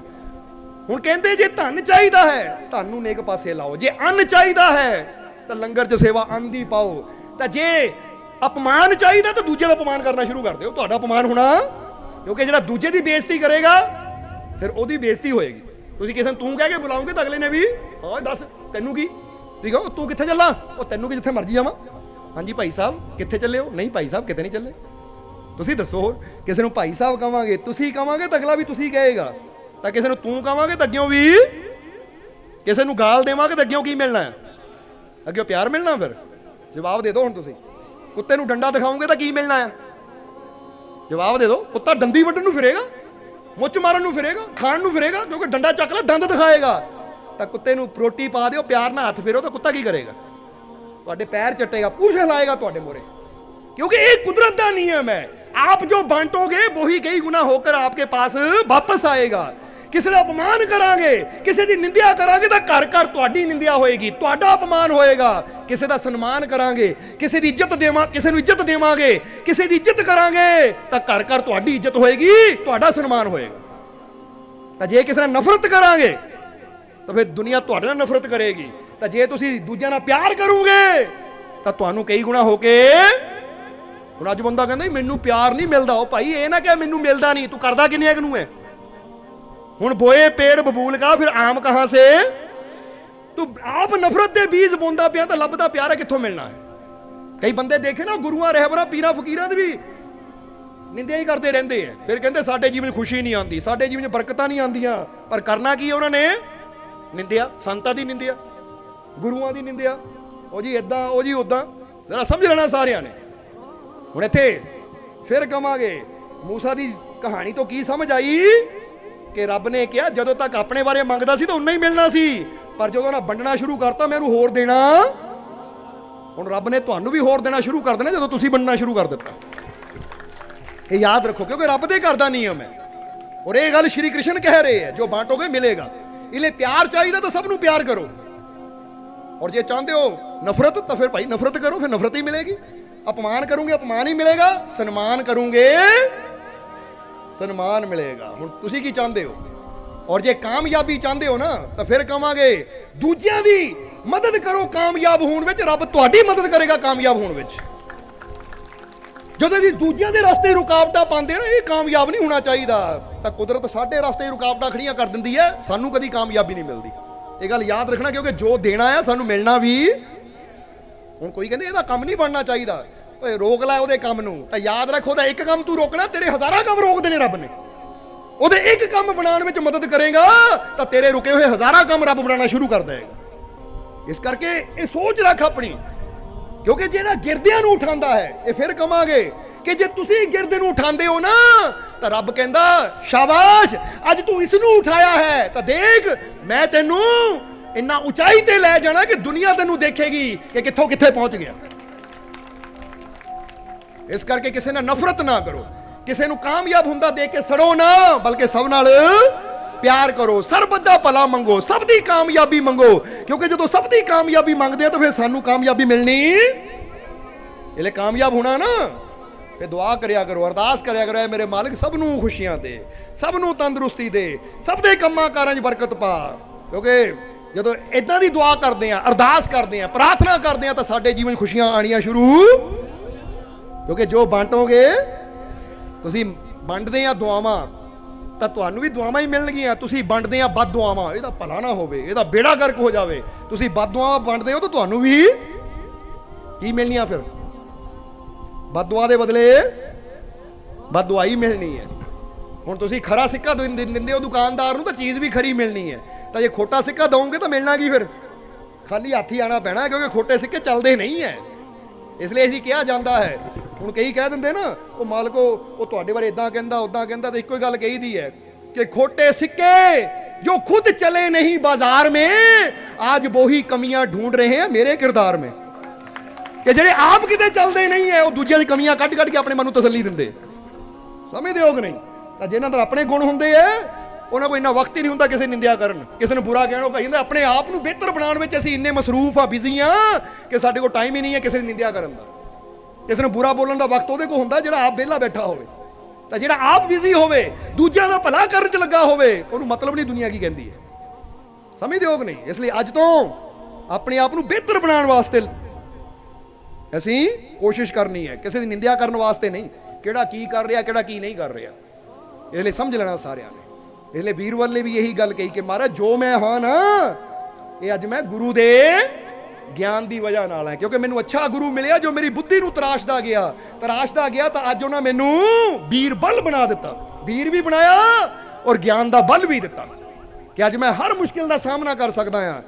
ਇਸ ਲਈ ਮਹਾਰਾਜ ਐਸੇ ਗੁਰੂ ਦੀ ਖਾਤਰ ਤਾਂ ਸਮਾਂ ਕੀ, ਅਗਰ ਮੇਰੀ ਜਾਨ ਵੀ ਮੰਗ ਲਵੇ ਸਤਿਗੁਰ ਤਾਂ ਉਹ ਵੀ ਦੇਣ ਨੂੰ ਮੈਂ, ਕਿਉਂਕਿ ਜ਼ਿੰਦਗੀ ਤਾਂ ਉਹਦੀ ਦਿੱਤੀ ਹੈ। ਸਮਝਦੇ ਹੋ ਕਿ ਨਹੀਂ? ਇੱਕ ਜ਼ਿੰਦਗੀ ਰੱਬ ਦਿੰਦਾ, ਪਰ ਇੱਕ ਗੁਰੂ ਆਪਣੇ ਗਿਆਨ ਦੇ ਨਾਲ ਸਾਨੂੰ ਜੀਣਾ ਸਿਖਾਉਂਦਾ ਹੈ, ਜੀਣ ਦੀ ਕਲਾ ਦਿੰਦਾ ਹੈ। ਇਸ ਲਈ ਅਗਰ ਜੀਵਨ 'ਚ ਕਾਮਯਾਬ ਹੋਣਾ ਹੈ ਤਾਂ ਸਾਨੂੰ ਕਾਮਿਲ ਮੁਰਸ਼ਦ ਦੀ ਲੋੜ ਹੈ, ਕਾਮਿਲ ਗੁਰੂ ਦੀ ਲੋੜ ਹੈ, ਜਿਹਦੇ ਨਾਲ ਜੁੜ ਕੇ ਅਸੀਂ ਆਪਣੀ ਜ਼ਿੰਦਗੀ ਨੂੰ ਸਫਲ ਬਣਾ ਸਕਦੇ ਹਾਂ। ਇਸ ਲਈ ਹੁਣ ਆਖਰਲੇ ਵਚਨ ਇੱਕੋ ਹੀ ਗੱਲ ਕਹਿਣੀ ਹੈ कि माना कि तेरी जिंदगी में मुश्किलों का अंधेरा बहुत घना है, माना कि तेरी जिंदगी में मुश्किलों का अंधेरा बहुत घना है, और लेकिन तू क्यों डर रहा है? याद रख तू भी तो खुदा के नूर से बना है। मन्निया आज जीवन च मुश्किल है, मुश्किलों का अंधेरा बहुत है, और डरना नहीं है। ये याद रखो कि तुहाडे अंदर रब दा नूर है, क्योंकि अब्बल अल्लाह नूर उपाया कुदरत दे सब एक नूर ते कितों बने हैं असीं? ਉਹ ਜੇ ਨੂਰ ਤੋਂ ਬਣੇ ਆ ਤਾਂ ਨੂਰ ਕਦੀ ਅੰਧੇਰਿਆਂ ਤੋਂ ਡਰਦਾ ਨਹੀਂ ਹੈ, ਬਲਕਿ ਨੂਰ ਤਾਂ ਅੰਧੇਰਿਆਂ ਨੂੰ ਦੂਰ ਕਰਦਾ ਹੈ। ਅਸੀਂ ਆਪਣੇ ਮਾਲਿਕ ਤੇ ਯਕੀਨ ਕਰਨਾ ਹੈ, ਆਪਣੇ ਮਾਲਿਕ ਤੇ ਵਿਸ਼ਵਾਸ ਕਰਨਾ ਹੈ ਕਿ ਮੇਰਾ ਮਾਲਿਕ ਮੇਰੀ ਹਰ ਮੁਸ਼ਕਿਲ ਦਾ ਅੰਤ, ਕਿਉਂਕਿ ਮੇਰਾ ਮਾਲਿਕ ਮੇਰਾ ਹਰ ਦੁੱਖ ਦੂਰ, ਕਿਉਂਕਿ ਮੇਰੇ ਦੁੱਖਾਂ ਨੂੰ ਦੂਰ ਕਰਨ ਵਾਲਾ ਮੇਰਾ ਮਾਲਿਕ ਮੈਨੂੰ ਕਾਮਯਾਬੀ ਜ਼ਰੂਰ, ਕਿਉਂਕਿ ਮੈਨੂੰ ਕਾਮਯਾਬੀ ਦੇਣ ਵਾਲਾ ਮੇਰਾ ਮਾਲਿਕ ਮੇਰੇ ਜੀਵਨ 'ਚ ਖੁਸ਼ੀਆਂ ਜ਼ਰੂਰ, ਕਿਉਂਕਿ ਮੈਨੂੰ ਖੁਸ਼ੀਆਂ ਦੇਣ ਵਾਲਾ ਮੇਰਾ ਮਾਲਿਕ ਇਸ ਲਈ ਹੁਣ ਡਰਨਾ ਬੰਦ ਕਰੋ। ਅਗਰ ਅੱਜ ਦੁੱਖ ਹੈ, ਪਰੇਸ਼ਾਨੀ ਹੈ, ਚਿੰਤਾਵਾਂ ਹੈ, ਤਾਂ ਡਰਨਾ ਨਹੀਂ ਕਿ ਕਿਤੇ ਇਹ ਦੁੱਖ ਮੇਰੀ ਜਾਨ ਨਾ ਲੈ ਲਵੇ, ਬਲਕਿ ਪਹੁੰਚਣਾ ਹੈ ਮਾਲਿਕ ਦੇ ਘਰ ਤੱਕ। क्योंकि जिदा ही दसीदा है कि रोतों को हंसाना मेरे मालिक का काम है, रोतों को हंसाना मेरे मालिक का काम है, गिरतों को उठाना मेरे मालिक का काम है, आ जाना मेरे मालिक के दर पर, क्योंकि बिगड़ी को बनाना मेरे मालिक का काम है। रोंदियां नूं हसाना ही मालिक का काम है, गिरियां नूं उठाना ही मेरे मालिक का काम है। अगर अज तुसी गिरे हुए हो, यानी मैं कई वेले मैं दुखा ने मैनू गिरा दिता, ये परेशानियां तो मैनू उठन जोगा नहीं छड्डिया, ये मेरिया टेंशनां तो मेरी जान ले लेनी है। क्योंकि कई बार होंदा ना टेंशनां दा दबाव इन्ना होंदा, बंदा कहंदा ओ मैं तो मर गया। अगर जीवन च टेंशनां है, चिंता है, दुख है, परेशानियां है, और लगता मैनू दबा रही है, मैनू गिरा रही है, तो फिर याद रखो गिरतों को उठाना मेरे। अगर अज साडे जीवन च दुख ही दुख है, दुखा ना रो रहे हैं, ਤਾਂ ਹੁਣ ਬਹੁਤ ਰੋ ਲਿਆ, ਹੁਣ ਟਾਈਮ ਆ ਗਿਆ ਹੱਸਣ ਦਾ, ਕਿਉਂਕਿ ਖੁਸ਼ੀਆਂ ਕਿੱਥੋਂ ਮਿਲ ਗਈਆਂ? ਰੋਤੋਂ ਕੋ ਹਸਾਨਾ ਮੇਰੇ मालिक का काम है, आ जाना मेरे मालिक के दर पर, क्योंकि हर बिगड़ी बात को बनाना मेरे। और जी मेरे जीवन की आ गल बिगड़ी है, मेरे जीवन की आ गल नहीं बनती, मेरा आ काम नहीं बनता, और जिन्नियां बिगड़ियां है ये सारियां ठीक हो जानियां, बस मालिक के दरबार तक पहुंचो, तुसीं विश्वास नाल उहदे घर तक पहुंचो, बिगड़ी बनेगी ना। मुमकिन मुमकिन, असंभव संभव, इसलिए पहुंच जाओ बस, क्योंकि प्यास उदों तक ही हुंदी जब तक बंदा नदी तक नहीं पहुंचता। जब नदी को पहुंच गए ਤਾਂ ਫਿਰ ਤਾਂ ਆਪਣੀ ਪਿਆਸ ਵੀ ਮਿਟਦੀ ਹੈ, ਤਾਂ ਬੰਦਾ ਭਾਂਡਾ ਇੰਨਾ ਭਰ ਲੈਂਦਾ ਘਰ ਬੈਠਿਆਂ ਦੀਆਂ ਪਿਆਸਾਂ ਵੀ ਆ ਦਿੰਦਾ ਹੈ। ਸਮਝਦੇ ਹੋ ਕਿ ਨਹੀਂ? ਇਸ ਕਰਕੇ ਹੁਣ ਆਓ ਆਖਰਲੇ ਬਚਨਾਂ 'ਚ ਕਹਿ ਦਈਏ, ਮੈਨੂੰ ਆਪਣੇ ਮਾਲਿਕ ਤੇ ਪੂਰਾ, ਮੈਨੂੰ ਆਪਣੇ ਮਾਲਿਕ ਤੇ ਪੂਰਾ, ਮੈਨੂੰ ਆਪਣੇ ਮਾਲਿਕ ਤੇ ਪੂਰਾ, ਮੇਰੀਆਂ ਝੋਲੀਆਂ ਖੁਸ਼ੀਆਂ ਨਾਲ, ਮੇਰੀਆਂ ਝੋਲੀਆਂ ਖੁਸ਼ੀਆਂ ਨਾਲ, ਮੇਰੀਆਂ ਝੋਲੀਆਂ ਖੁਸ਼ੀਆਂ ਨਾਲ, ਮੇਰੇ ਸਾਰੇ ਦੁੱਖ ਦੂਰ, ਮੇਰੇ ਸਾਰੇ ਦੁੱਖ ਦੂਰ, ਮੇਰੇ ਸਾਰੇ ਦੁੱਖ ਦੂਰ। मैं बहुत खुशी आ गई, आ गई, आ गई, आ गई, रहमत आ गई, आ गई, आ गई, आ गई, मेरे सारे दुख दूर हो गए, हो गए, हो गए, हो गए। मेरा मालिक मेरे, मेरा मालिक मेरे, मेरा मालिक मेरे। विश्वास नाल गया ना ते जाओ, मालिक हमेशा नाल ही है। दुख भी दूर होणगे, खुशियां भी आणगियां और जीवन 'ਚ कोई कमी भी नहीं रहेगी। बस विश्वास नाल दिल दी तार अपने मालिक नाल जोड़ दो, फिर देखो कोई घाट रहेगी नहीं। और हुण इन्हां वचनां दे नाल ही ਅਸੀਂ ਅੱਜ ਦੇ सत्संग ਦੀ समाप्ति करांगे। और सत्संग समाप्त ਕਰਨ ਤੋਂ ਪਹਿਲਾਂ ਦੱਸਣਾ ਚਾਹਾਂਗੇ, ਅੱਜ ਕਿੰਨੀ ਤਰੀਕ ਹੈ? 18 ਵੀਰਵਾਰ ਤਾਂ ਦਰਬਾਰ ਤੇ ਸਤਸੰਗ ਹੁੰਦਾ ਹੀ ਹੈ। ਹਜ਼ਾਰਾਂ ਜੀ ਪਹੁੰਚਦੇ ਆ, ਸਤਸੰਗ ਦਾ ਆਨੰਦ ਵੀ ਲੈਂਦੇ ਆ, ਆਪਣੀਆਂ ਤਕਲੀਫਾਂ ਦੁੱਖਾਂ ਦਾ ਸਮਾਧਾਨ ਵੀ ਲੈਂਦੇ ਆ, ਰਹਿਮਤਾਂ ਨਾਲ ਝੋਲੀਆਂ ਹੀ ਭਰ ਕੇ ਜਾਂਦੇ ਹੈ।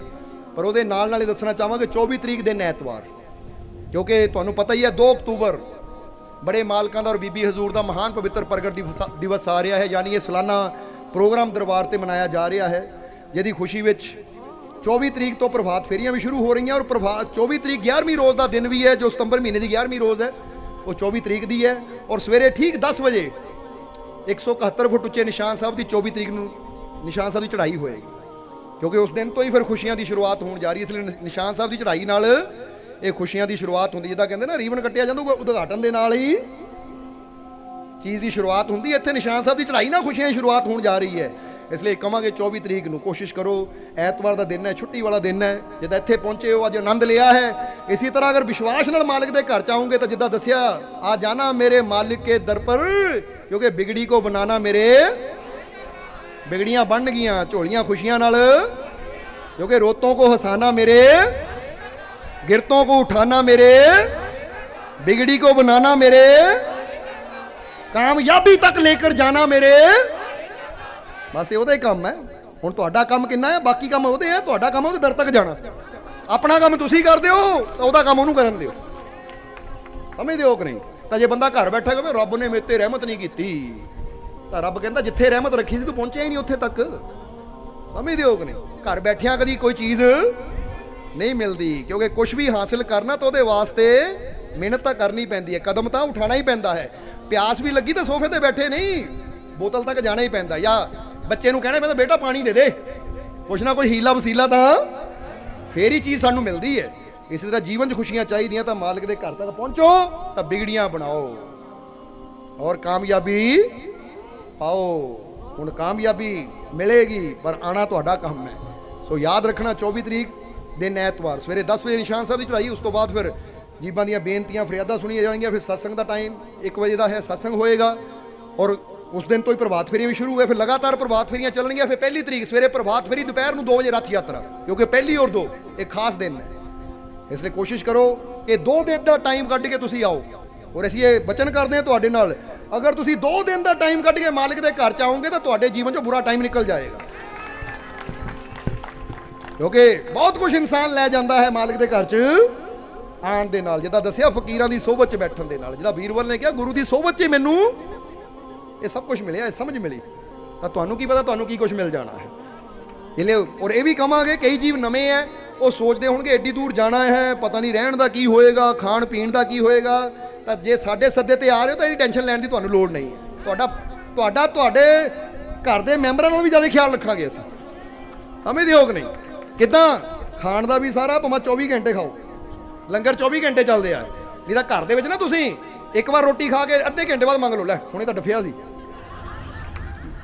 हस लिया करो थोड़ा जिहा है, किन्ना भुखड़ा तू है, आ हुणे घंटा होया खाधे नूं होर खाण लगा। घर दे विच भी ताने मिल जांदे, कई बार ज़्यादा खाण दे मिल जांदे कि नहीं? ਪਰ ਮਾਲਿਕ ਦੇ ਘਰ 'ਚ ਤੁਸੀਂ ਲੰਗਰ 'ਚੋਂ ਉੱਠੋ ਹੀ ਨਾ, ਬੈਠੇ ਹੀ ਰਹੋ, ਪਰ ਕੋਈ ਨਹੀਂ ਤੁਹਾਨੂੰ ਕਹੇਗਾ ਸਵੇਰ ਦਾ ਬੈਠਾ ਸ਼ਾਮ ਤੱਕ ਉੱਠਿਆ ਹੀ ਨਹੀਂ। ਸਮਝਦੇ ਹੋ ਕਿ ਨਹੀਂ? ਨੱਥੂ ਲਾਲ ਇੱਕ ਵਿਆਹ 'ਚ ਚਲਾ ਗਿਆ, ਵਿਆਹ 'ਚ ਜਾ ਕੇ ਨਾ ਥਾਲੀ ਲੈ ਕੇ ਬਹਿ ਗਿਆ, ਖਾਣ ਲੱਗ ਪਿਆ। ਇੱਕ ਰਿਸ਼ਤੇਦਾਰ ਨੇ ਦੇਖਿਆ 2 ਵਜੇ ਦਾ ਖਾਣਾ ਸ਼ੁਰੂ ਕੀਤਾ, 3 ਵੱਜ ਗਏ, 4 ਵੱਜ ਗਏ, ਖਾ ਹੀ ਰਿਹਾ ਹੈ। ਉਹ ਆ ਕੇ ਕਹਿੰਦਾ ਨੱਥੂ ਲਾਲ ਕਿੰਨਾ ਕੁ ਖਾਣਾ ਤੂੰ, ਬਸ ਕਰ। ਉਹ ਨੱਥੂ ਲਾਲ ਕਹਿੰਦਾ ਯਾਰ ਮੈਂ ਤਾਂ ਆਪ ਪਰੇਸ਼ਾਨ ਆ ਖਾ ਕੇ, ਪਰ ਕੀ ਕਰਾਂ, ਵਿਆਹ ਦੇ ਕਾਰਡ ਤੇ ਲਿਖਿਆ ਖਾਣੇ ਦਾ ਸਮਾਂ 2 ਤੋਂ 5, ਹੁਣ ਕਦੋਂ 5 ਵੱਜਣ ਤੋਂ ਮੈਂ ਖਾਣੋਂ ਹਟਾਂ। ਮੂਰਖਾ, ਇਹ ਟਾਈਮ ਲਿਖਿਆ ਕਿ ਇੰਨੇ ਤੋਂ ਇੰਨੇ ਖਾਣਾ ਚੱਲਣਾ ਆ, ਹੁਣ ਇਹ ਥੋੜੀ 3 ਘੰਟੇ ਖਾਈ ਜਾ ਤੂੰ। ਸਮਝੋ, ਉੱਥੇ ਵੀ ਇੱਕ ਲਿਮਟ ਹੁੰਦੀ ਹੈ, ਪਰ ਮਾਲਕ ਦੇ ਘਰ 'ਚ ਤਾਂ ਸਭ ਕੁਝ ਅੰਨ, ਸੋ ਖਾਣ ਦੀ ਕੋਈ ਦਿੱਕਤ ਨਹੀਂ। ਸਾਰੇ ਚਾਹੇ ਅੱਧੀ ਰਾਤ ਨੂੰ 12 ਵਜੇ ਭੁੱਖ ਲੱਗੇ, ਲੰਗਰ ਖੁੱਲਾ ਹੈ। ਇਹਲੇ ਲੰਗਰ ਦੀ ਫਿਕਰ ਨਹੀਂ, ਕਿਉਂਕਿ ਮਾਲਕ ਜੀ ਦਾ ਲੰਗਰ ਅਟੁੱਟ ਚੱਲਦਾ ਹੈ, ਔਰ ਰਹਿਣ ਦੀ ਵੀ ਕੋਈ ਦਿੱਕਤ ਨਹੀਂ। ਸਮਝਦੇ ਹੋ ਕਿ ਨਹੀਂ? ਤੁਹਾਡੇ ਵਾਸਤੇ ਗੱਦੇ ਲੱਗੇ ਹੋਣਗੇ, ਬਸ ਆ ਕੇ ਤੁਸੀਂ ਲੇਟਣਾ ਹੀ ਹੈ। ਸਮਝਦੇ ਹੋ ਕਿ ਨਹੀਂ? ਔਰ ਦੇਖੋ ਸ਼ਾਂਤੀ ਵੀ, ਸਕੂਨ ਵੀ, ਖੁਸ਼ੀ ਵੀ। ਇਹਦਾ ਬੰਦਾ ਕਹਿੰਦਾ ਖਾ ਲਿਆ ਕੁੰਭ ਕਰਨ ਵਾਂਗੂ ਸੌਂ ਗਿਆ, ਪਰ ਉੱਥੇ ਸਿਰਫ ਖਾਣਾ ਸੋਣਾ ਨਹੀਂ ਹੈ, ਉੱਥੇ ਅਸੀਂ ਮਾਲਕ ਦੀਆਂ ਰਹਿਮਤਾਂ ਦਾ ਆਨੰਦ ਵੀ ਲੈਣਾ ਹੈ, ਰਹਿਮਤਾਂ ਨਾਲ ਝੋਲੀਆਂ ਵੀ। ਇਸ ਕਰਕੇ ਹੁਣ 2 ਦਿਨ ਦਾ ਟਾਈਮ ਕੱਢ ਕੇ ਆਓ ਸਾਡੇ ਵਾਸਤੇ। ਸਮਝਦੇ ਹੋ ਕਿ ਨਹੀਂ? ਪਹਿਲੀ ਕੋਸ਼ਿਸ਼ ਕਰੋ 2 ਵਜੇ ਰੱਥ ਯਾਤਰਾ, 2 ਵਜੇ ਤੋਂ ਪਹਿਲਾਂ ਪਹੁੰਚ ਜਾਓ। ਬਸ ਕਰਨਾ ਕੀ ਹੈ, 2 ਵਜੇ ਤੋਂ ਪਹਿਲਾਂ ਪਹੁੰਚੀਏ, ਰੱਥ ਯਾਤਰਾ ਦਾ ਆਨੰਦ ਲਈਏ, ਰਾਤ ਦੇ ਸਤਸੰਗ ਦਾ ਆਨੰਦ ਲਈਏ, ਰਾਤ ਰੁਕੀਏ, ਔਰ ਜਿੱਦਾਂ ਤੁਸੀਂ ਲੰਗਰ ਪਾਣੀ ਦਾ ਆਰਾਮ ਦਾ ਆਨੰਦ ਲਈਏ। ਅਗਲੇ ਦਿਨ ਸਵੇਰੇ ਇੰਨਾ ਖੁਸ਼ੀਆਂ ਭਰਿਆ ਦਿਨ ਹੈ, ਉਹਦਾ ਆਨੰਦ ਲੈ ਕੇ ਫਿਰ ਸ਼ਾਮ ਨੂੰ ਬਿਸ਼ੱਕ ਆਪਣੇ, ਹੁਣ ਜੇ ਰਿਸ਼ਤੇਦਾਰਾਂ ਦੀ ਵਿਆਹ ਸ਼ਾਦੀ ਜਾ ਸਕਦੇ, ਜਾਗੋ ਦੇਖਣੀ ਹੈ, ਪਾਰਟੀ ਦੇਖਣੀ ਹੈ, ਜੇ ਦੁਨੀਆ ਦੀ ਖਾਤਰ ਕਰ ਸਕਦੇ ਹੋ ਤਾਂ ਆਓ, ਅੱਜ ਤੁਹਾਨੂੰ ਮੌਕਾ ਮਿਲਿਆ ਆਪਣੇ ਉਸ ਮਾਲਕ ਦੀ ਖਾਤਰ ਕੁਝ ਕਰਨ ਦਾ, ਕਰਕੇ ਦਿਖਾ ਦਿਓ। ਅੱਜ ਕਿਤੇ ਫੇਰ ਨਾ ਕਿਹੋ ਕਿ ਮਾਲਕੋ ਯਾਰ ਰੱਬਾ ਮੈਨੂੰ ਮੌਕਾ ਕਿਉਂ ਨਹੀਂ ਦਿੱਤਾ, ਮੈਨੂੰ ਖੁਸ਼ੀਆਂ ਕਿਉਂ ਰੱਬ ਨੇ ਨਾ, ਮੈਂ ਤਾਂ ਮੌਕਾ ਦਿੱਤਾ ਸੀ, ਆਵਾਜ਼ਾਂ ਦਿੱਤੀਆਂ ਸੀ, ਤੂੰ ਹੀ ਨਹੀਂ ਪਹੁੰਚਿਆ। ਸਮਝਦੇ ਹੋ ਕਿ ਨਹੀਂ? ਕਿਉਂਕਿ ਭਾਗ ਜਿਨ੍ਹਾਂ ਦੇ ਮਾੜੇ ਦਿੱਤੀ ਵਾਂਗ ਨਹੀਂ ਹੋ, ਜਿਨ੍ਹਾਂ ਦੇ ਭਾਗ ਹੀ ਮਾੜੇ ਹੁੰਦੇ ਨਾ, ਜਿੰਨੀਆਂ ਮਰਜ਼ੀ ਆਵਾਜ਼ਾਂ ਮਾਰੀਓ ਉਹਨੂੰ ਸੁੱਤੇ ਰਹਿ ਜਾਣਾ, ਚੋਰ ਲੁੱਟ ਕੇ ਲੈ ਜਾਂਦੇ ਆ। ਤਾਂ ਜਿਹੜੇ ਸਮਝਦਾਰ ਹੁੰਦੇ ਮਾੜੀ ਆਵਾਜ਼ ਤੋਂ ਜਾਗ ਜਾਂਦੇ। ਹੁਣ ਦੇਖੋ ਜਿਹੜੇ ਸਮਝਦਾਰ ਹੋਏ ਨਾ, ਮਾੜੀ ਆਵਾਜ਼ ਤੋਂ ਹੈ ਬੁਲਾ ਲਿਆ, ਹੁਣ ਤਾਂ ਜਾਣਾ ਹੀ ਹੈ, ਚਾਹੇ ਕੁਝ ਵੀ ਹੋ ਜਾਵੇ। ਸਮਝਦੇ ਹੋ ਕਿ ਨਹੀਂ? ਔਰ ਇਹਨਾਂ ਦਾ ਇਸ਼ਕ ਹੋਣਾ ਚਾਹੀਦਾ ਹੈ, ਕਿਉਂਕਿ ਕਈ ਵਾਰ ਕੋਲ ਹੀ ਬੈਠੇ ਨਾ, ਸੋਨੂ ਸਾਡੇ ਕੋਲ ਬੈਠਾ ਹੈ ਫਿਲਪਾਈਨ ਤੋਂ, ਇਹਦੇ ਨਾਲ ਕੋਈ ਰਿਸ਼ਤੇਦਾਰਾਂ ਦੀ ਸ਼ਾਦੀ ਸੀ, ਸ਼ਾਇਦ ਸਾਲਾਨਾ 11ਵੇਂ ਦਿਨ ਸੀ ਜਾਂ ਮਾਲਕਾਂ ਦਾ ਜਨਮ ਦਿਨ, ਸਖੇ ਰਿਸ਼ਤੇਦਾਰਾਂ ਦੀ ਸ਼ਾਦੀ ਸੀ। ਤਾਂ ਮਨਾ ਕਰਤਾ, ਕਹਿੰਦਾ ਮੈਂ ਨਹੀਂ ਆਣਾ, ਕਿਉਂਕਿ ਮੇਰੇ ਮਾਲਕਾਂ ਦਾ ਦਿਨ ਹੈ, ਵਿਆਹ ਮੈਂ ਛੱਡ ਸਕਦਾ ਪਰ ਆਪਣੇ ਮਾਲਕਾਂ ਦਾ ਦਿਨ ਨਹੀਂ ਛੱਡ ਸਕਦਾ ਮੈਂ। ਇਦਾਂ ਦਾ ਪਿਆਰ ਚਾਹੀਦਾ। ਨਹੀਂ ਤਾਂ ਬੰਦਾ ਕੀ ਕਹਿੰਦਾ ਜੀ, ਉਹ ਫਲਾਨੀ ਜਗ੍ਹਾ ਜ਼ਰੂਰੀ ਕੰਮ ਆ ਗਿਆ ਸੀ, ਮੇਰੀ ਮੀਟਿੰਗ ਸੀ ਤਾਂ ਜਾਣਾ ਪਿਆ। ਉਹ ਮਾਲਕਾਂ ਨਾਲ ਮੀਟਿੰਗ ਜ਼ਰੂਰੀ ਹੋ ਗਈ ਤੈਨੂੰ? ਸਮਝਦੇ ਹੋ ਕਿ ਨਹੀਂ? ਉਹਦੀ ਰਹਿਮਤ ਨਾਲੋਂ ਕਿਹੜੀਆਂ ਚੀਜ਼ਾਂ ਜ਼ਰੂਰੀ ਹੋ ਗਈਆਂ? ਇਸ ਕਰਕੇ ਜਦੋਂ ਉਹਦੀ ਖਾਤਰ ਵਕਤ ਕੱਢਾਂਗੇ ਤਾਂ ਫਿਰ ਕਹਾਂਗੇ, ਜਿਹੜਾ ਆਪਣੇ ਮਾਲਿਕ ਦੀ ਖਾਤਰ ਵਕਤ ਕੱਢਦਾ, ਫਿਰ ਮਾਲਿਕ ਉਹਦੇ ਜੀਵਨ 'ਚ ਬੁਰਾ ਵਕਤ, ਉਹ ਕਹਿੰਦੇ ਤੂੰ ਮੇਰੀ ਖਾਤਰ ਟਾਈਮ ਕੱਢਿਆ, ਲੈ ਮੈਂ ਤੇਰੇ ਜੀਵਨ 'ਚ ਬੁਰਾ ਟਾਈਮ ਕੱਢ ਦਿੱਤਾ। ਸਮਝਦੇ ਹੋ ਕਿ ਨਹੀਂ? ਇਸ ਲਈ ਆਓ ਪਹਿਲੀ 2 ਨੂੰ ਪਹੁੰਚੋ, ਆਨੰਦ ਲਓ, ਖੁਸ਼ੀਆਂ ਦਾ ਦਿਨ ਹੈ, ਇਹ ਰਹਿਮਤਾਂ ਵਰਸਣੀਆਂ ਹੈ, ਆਨੰਦ ਵਰਸਣਾ ਹੈ। ਤਾਂ ਬਸ ਹੁਣ ਜੇ ਤੁਸੀਂ ਵਾਕਈ ਚਾਹੁੰਦੇ ਹੋ ਕਿ ਮੈਂ ਜੀਵਨ 'ਚ ਆਨੰਦ ਦੇ ਪਲ ਦੇਖ ਲਵਾਂ, ਤਾਂ ਇਹ ਮੌਕਾ ਮਿਸ ਪਹੁੰਚ ਜਾਣਾ ਹੈ ਸਾਰਿਆਂ ਨੇ। ਬੋਲੋ ਪਹੁੰਚੋਗੇ ਕਿ ਨਹੀਂ? ਖੁੱਲਾ ਸੱਦਾ ਹੈ ਤੁਹਾਨੂੰ। ਹੁਣ ਇਹ ਨਾ ਇਨਵੀਟੇਸ਼ਨ ਦਾ ਇੰਤਜ਼ਾਰ ਦੇ ਦਿੱਤਾ ਤੁਹਾਨੂੰ ਸਾਰਿਆਂ ਨੂੰ, ਹੁਣ ਕਿਹੜਾ ਸਾਨੂੰ ਕਿਹੜਾ ਬੁਲਾਇਆ ਸੀ? ਤਾਂ ਇੱਕ ਗੱਲ ਯਾਦ ਰੱਖੋ, ਰਹਿਮਤਾਂ ਨੂੰ ਜੇ ਬੰਦਾ ਇੰਤਜ਼ਾਰ ਕਰੇ ਨਾ, ਬੁਲਾਵਾ ਆਵੇ, ਤਾਂ ਫਿਰ ਗਵਾ ਲੈਂਦਾ ਇਨਸਾਨ। ਤਾਂ ਜੇ ਪਤਾ ਰਹਿਮਤ ਵਰਤਣੀ ਹੈ ਤਾਂ ਮੈਨੂੰ ਬੁਲਾਵੇ ਦੀ ਲੋੜ ਨਹੀਂ, ਮੈਂ ਤਾਂ ਪਹੁੰਚਣਾ ਆ। ਜਿਹੜਾ ਪਹੁੰਚ ਜਾਂਦਾ ਉਹ ਸਭ ਕੁਝ ਲੈ ਜਾਂਦਾ ਹੈ, ਤਾਂ ਜਿਹੜਾ ਇੰਤਜ਼ਾਰ ਹੀ ਕਰਦਾ ਰਹਿੰਦਾ ਹੈ, क्योंकि फिर कमांगे कि जिनके दिल में होता है मालिक का प्यार वो किसी इनविटेशन का इंतजार नहीं करते, और जो इंतजार करते हैं इनविटेशन का, इसका मतलब वो अपने मालिक से प्यार नहीं करते। जेनू मालिक ना प्यार होंदा वो कहंदे कह दिता इनविटेशन आ गया, सानू कार्ड आवे, पहला सद्दा पत्तर आवे। तो भाई रब दे घर जो मौत आनी कोई सद्दा पत्तर उत्थे भी कह दी, फिर मैं रब्बा इदां नहीं आंदा, पहला सद्दा पत्तर भेज फिर जमदूत नाल आऊं। रब्बा दिंदा तैनू सद्दा पत्तर, आ जा घड़ीस के लै जाना इत्थे ना, इत्थे रहमत दी तरफ तुहानू बुलावा दिता जाता है। सो आओ पहुंचो और मालिक के घर च पहुंच के पहली 2 का भी आनंद लेना है रुक के साडे कोल, और 24 का भी आनंद लेना है। 24 नूं तां सवेरे सवेरे आओ, बेशक शाम नूं घर आ जाओ, कोई गल नहीं, पर जिहड़ा रहना चाहे रह भी सकता है, वो खुशी है तुहाडी, क्योंकि मालिक के घर के दरवाजे तुहाडे वास्ते सब दिन रात खुले। इसलिए कोई गल कहांगे, हुण कहण नूं तां बहुत कुछ है, पर इत्थे एक गल कहांगे कि मालिक के घर च आओगे ना, याद रखो कि मेरे मालिक ने ना गिन कर दिया है किसी को, ना तोल कर दिया है, और जिसको भी दिया है मेरे मालिक ने दिल खोल कर दिया है। ਕਿਉਂਕਿ ਉਹਦੇ ਘਰ 'ਚ ਗਿਣਤੀਆਂ ਮਿਣਤੀਆਂ ਨਹੀਂ ਹੁੰਦੀਆਂ ਕਿ ਗਿਣ ਕੇ ਦੇਣਾ, ਮਿਣ ਕੇ ਦੇਣਾ, ਤੋਲ ਕੇ ਦੇਣਾ। ਉਹ ਤਾਂ ਜਿਹਨੂੰ ਵੀ ਦਿੰਦਾ ਹੈ ਦਿਲ ਖੋਲ ਕੇ ਦਿੰਦਾ ਹੈ। ਹੁਣ ਦੇਖੋ ਮਾਲਕ ਦੇ ਘਰ ਦੇ ਦਰਵਾਜ਼ੇ ਵੀ ਖੁੱਲੇ, ਦਿਲ ਵੀ ਖੁੱਲਾ ਹੈ, ਬਸ ਹੁਣ ਵੜਨਾ ਤੁਸੀਂ ਹੈ ਦੌੜ ਕੇ, ਸਮਝਦੇ ਹੋ ਕਿ ਨਹੀਂ? ਯਾਨੀ ਪਹੁੰਚਣਾ ਤੁਸੀਂ ਹੈ। ਤਾਂ ਜੇ ਤੁਸੀਂ ਘਰ ਬੈਠੇ ਰਹੋ ਤਾਂ ਫਿਰ ਕੱਲ ਨੂੰ ਨਾ ਕਿਉਂ ਰੱਬਾ ਮੇਰੇ ਤੇ ਰਹਿਮਤ ਕਿਉਂ ਨਹੀਂ ਕੀਤੀ, ਮੈਨੂੰ ਦੁੱਖ ਕਿਉਂ ਦਿੱਤੇ, ਉਹ ਖੁਸ਼ੀਆਂ ਤੱਕ ਤੂੰ ਹੀ ਨਹੀਂ ਪਹੁੰਚਿਆ ਤਾਂ ਰੱਬ ਨੂੰ ਦੋਸ਼ ਕੀ ਦੇਣਾ ਹੈ। ਇਸ ਕਰਕੇ ਪਹੁੰਚੋ। ਕਿੰਨੀ ਤਰੀਕ ਨੂੰ? 24 ਸਵੇਰੇ 10 ਵਜੇ ਨਿਸ਼ਾਨ ਸਾਹਿਬ ਦੀ ਚੜ੍ਹਾਈ, ਫਿਰ ਸਾਰਾ ਦਿਨ ਆਨੰਦ ਲੈਣਾ ਹੈ। ਔਰ ਫਿਰ ਪਹਿਲੀ 2 ਇਹ ਤਾਂ ਖਾਸ ਦਿਨ ਹੈ। ਫਿਰ ਕਹਾਂਗੇ ਅਗਰ 24 ਛੁੱਟ ਵੀ ਜਾਵੇ ਤਾਂ ਕੋਈ ਗੱਲ ਨਹੀਂ, ਪਰ ਪਹਿਲੀ 2 ਨਹੀਂ ਮਿਸ ਹੋਣੇ ਚਾਹੀਦੇ। ਵੈਸੇ ਤਾਂ 24 ਵੀ ਖਾਸ ਹੈ, ਪਰ ਕਈ ਵਾਰ ਬੰਦਾ ਕਹਿੰਦਾ ਜੀ ਮੈਂ 24 ਨੂੰ ਜਾਵਾਂ ਜਾਂ ਅੱਗੇ ਜਾਵਾਂ, ਤਾਂ ਫਿਰ ਅੱਗੇ ਹੀ ਜਾਓ। ਮਿਸ ਕਰਨ ਨਾਲੋਂ ਚੰਗਾ ਪਹਿਲੀ 2 ਦਾ ਇਹ ਸਾਲਾਨਾ ਖੁਸ਼ੀਆਂ ਦਾ ਦਿਨ ਹੈ, ਜ਼ਰੂਰ ਸ਼ਾਮਿਲ ਹੋਵੋ, ਕਿਉਂਕਿ ਅਸੀਂ ਤੁਹਾਨੂੰ ਬਹੁਤ ਪਿਆਰ ਕਰਦੇ ਹਾਂ। ਇਸ ਲਈ ਪਿਆਰ ਨਾਲ ਦਿਲੋਂ ਸੱਦਾ ਦੇ ਰਹੇ ਹਾਂ। ਜੇ ਤੁਹਾਡੇ ਦਿਲ 'ਚ ਵੀ ਇੰਨਾ ਕੁ ਪਿਆਰ ਹੈ ਤਾਂ ਪਹੁੰਚ ਜਾਓ, ਫਿਰ ਬਹੁਤਾ ਨਹੀਂ, ਇੰਨਾ ਹੀ ਰੱਖ ਲਿਓ। ਸਮਝਦੇ ਹੋ ਕਿ ਨਹੀਂ? ਹੈ ਕਿ ਨਹੀਂ ਪਿਆਰ? ਤੇ ਕਹਿ ਦਿਓ ਮੈਨੂੰ ਆਪਣੇ ਮਾਲਿਕ ਨਾਲ ਬਹੁਤ, ਮੈਨੂੰ ਆਪਣੇ ਮਾਲਿਕ ਨਾਲ ਬਹੁਤ, ਮੈਨੂੰ ਆਪਣੇ ਮਾਲਿਕ ਨਾਲ ਬਹੁਤ। ਤਾਂ ਅਸੀਂ ਵੀ ਤੁਹਾਨੂੰ ਬਹੁਤ ਪਿਆਰ ਕਰਦੇ ਹਾਂ। ਹਮੇਸ਼ਾ ਖੁਸ਼ ਰਹੋ। ਸੋ ਹੁਣ ਇਹਨਾਂ ਵਚਨਾਂ ਨਾਲ ਹੀ ਇਸ ਸਤਸੰਗ ਦੀ ਸਮਾਪਤੀ ਕਰਾਂਗੇ ਔਰ ਅੰਤ ਵਿੱਚ ਇਹੀ ਉਸ ਮਾਲਿਕ ਦੇ ਚਰਨਾਂ 'ਚ ਅਰਦਾਸ ਬੇਨਤੀ ਕਰਾਂਗੇ ਕਿ ਮਾਲਿਕ ਤੁਹਾਡੇ ਸਭ ਤੇ ਆਪਣੀ ਕਿਰਪਾ ਕਰਨ, ਦਇਆ ਮਿਹਰ ਕਰਨ, ਤਾਂ ਕਿ ਤੁਹਾਡੇ ਦਿਲ ਉਸ ਮਾਲਿਕ ਨਾਲ ਜੁੜ ਜਾਣ। ਪ੍ਰੇਮ ਵਿਸ਼ਵਾਸ ਦੇ ਨਾਲ ਅਗਰ ਤੁਸੀਂ ਮਾਲਿਕ ਦੇ ਨਾਲ ਜੁੜ ਜਾਓਗੇ ਤਾਂ ਤੁਹਾਡੇ ਜੀਵਨ ਦੀਆਂ ਸਾਰੀਆਂ ਮੁਸ਼ਕਿਲਾਂ ਪਰੇਸ਼ਾਨੀਆਂ ਦੂਰ ਹੋ ਜਾਣਗੀਆਂ। ਮਾਲਿਕ ਤੁਹਾਨੂੰ ਤਾਕਤ ਦੇਣ ਕਿ ਤੁਸੀਂ ਸੇਵਾ ਸਿਮਰਨ ਕਰਕੇ, ਨਾਮ ਜਪ ਕੇ ਆਪਣੇ ਜੀਵਨ ਨੂੰ ਸਫਲ ਬਣਾ ਸਕੋ।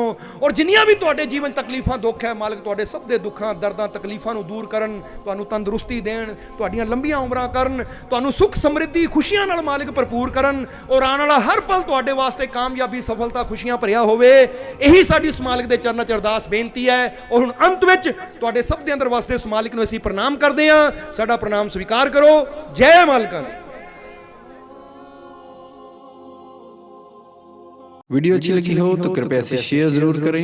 आपके शेयर करने से अगर किसी की जिंदगी में अच्छा बदलाव आता है, पॉजिटिव चेंज आती है, तो ये भी आपकी तरफ से किया गया एक नेक कर्म होगा, एक सेवा होगी। तो वीडियो को शेयर जरूर करें और वीडियो देखने के लिए सर्व संजय दरबार कांटियां शरीफ यूट्यूब चैनल को सब्सक्राइब करें और फेसबुक पेज को फॉलो करना ना भूलें। जय माता दी।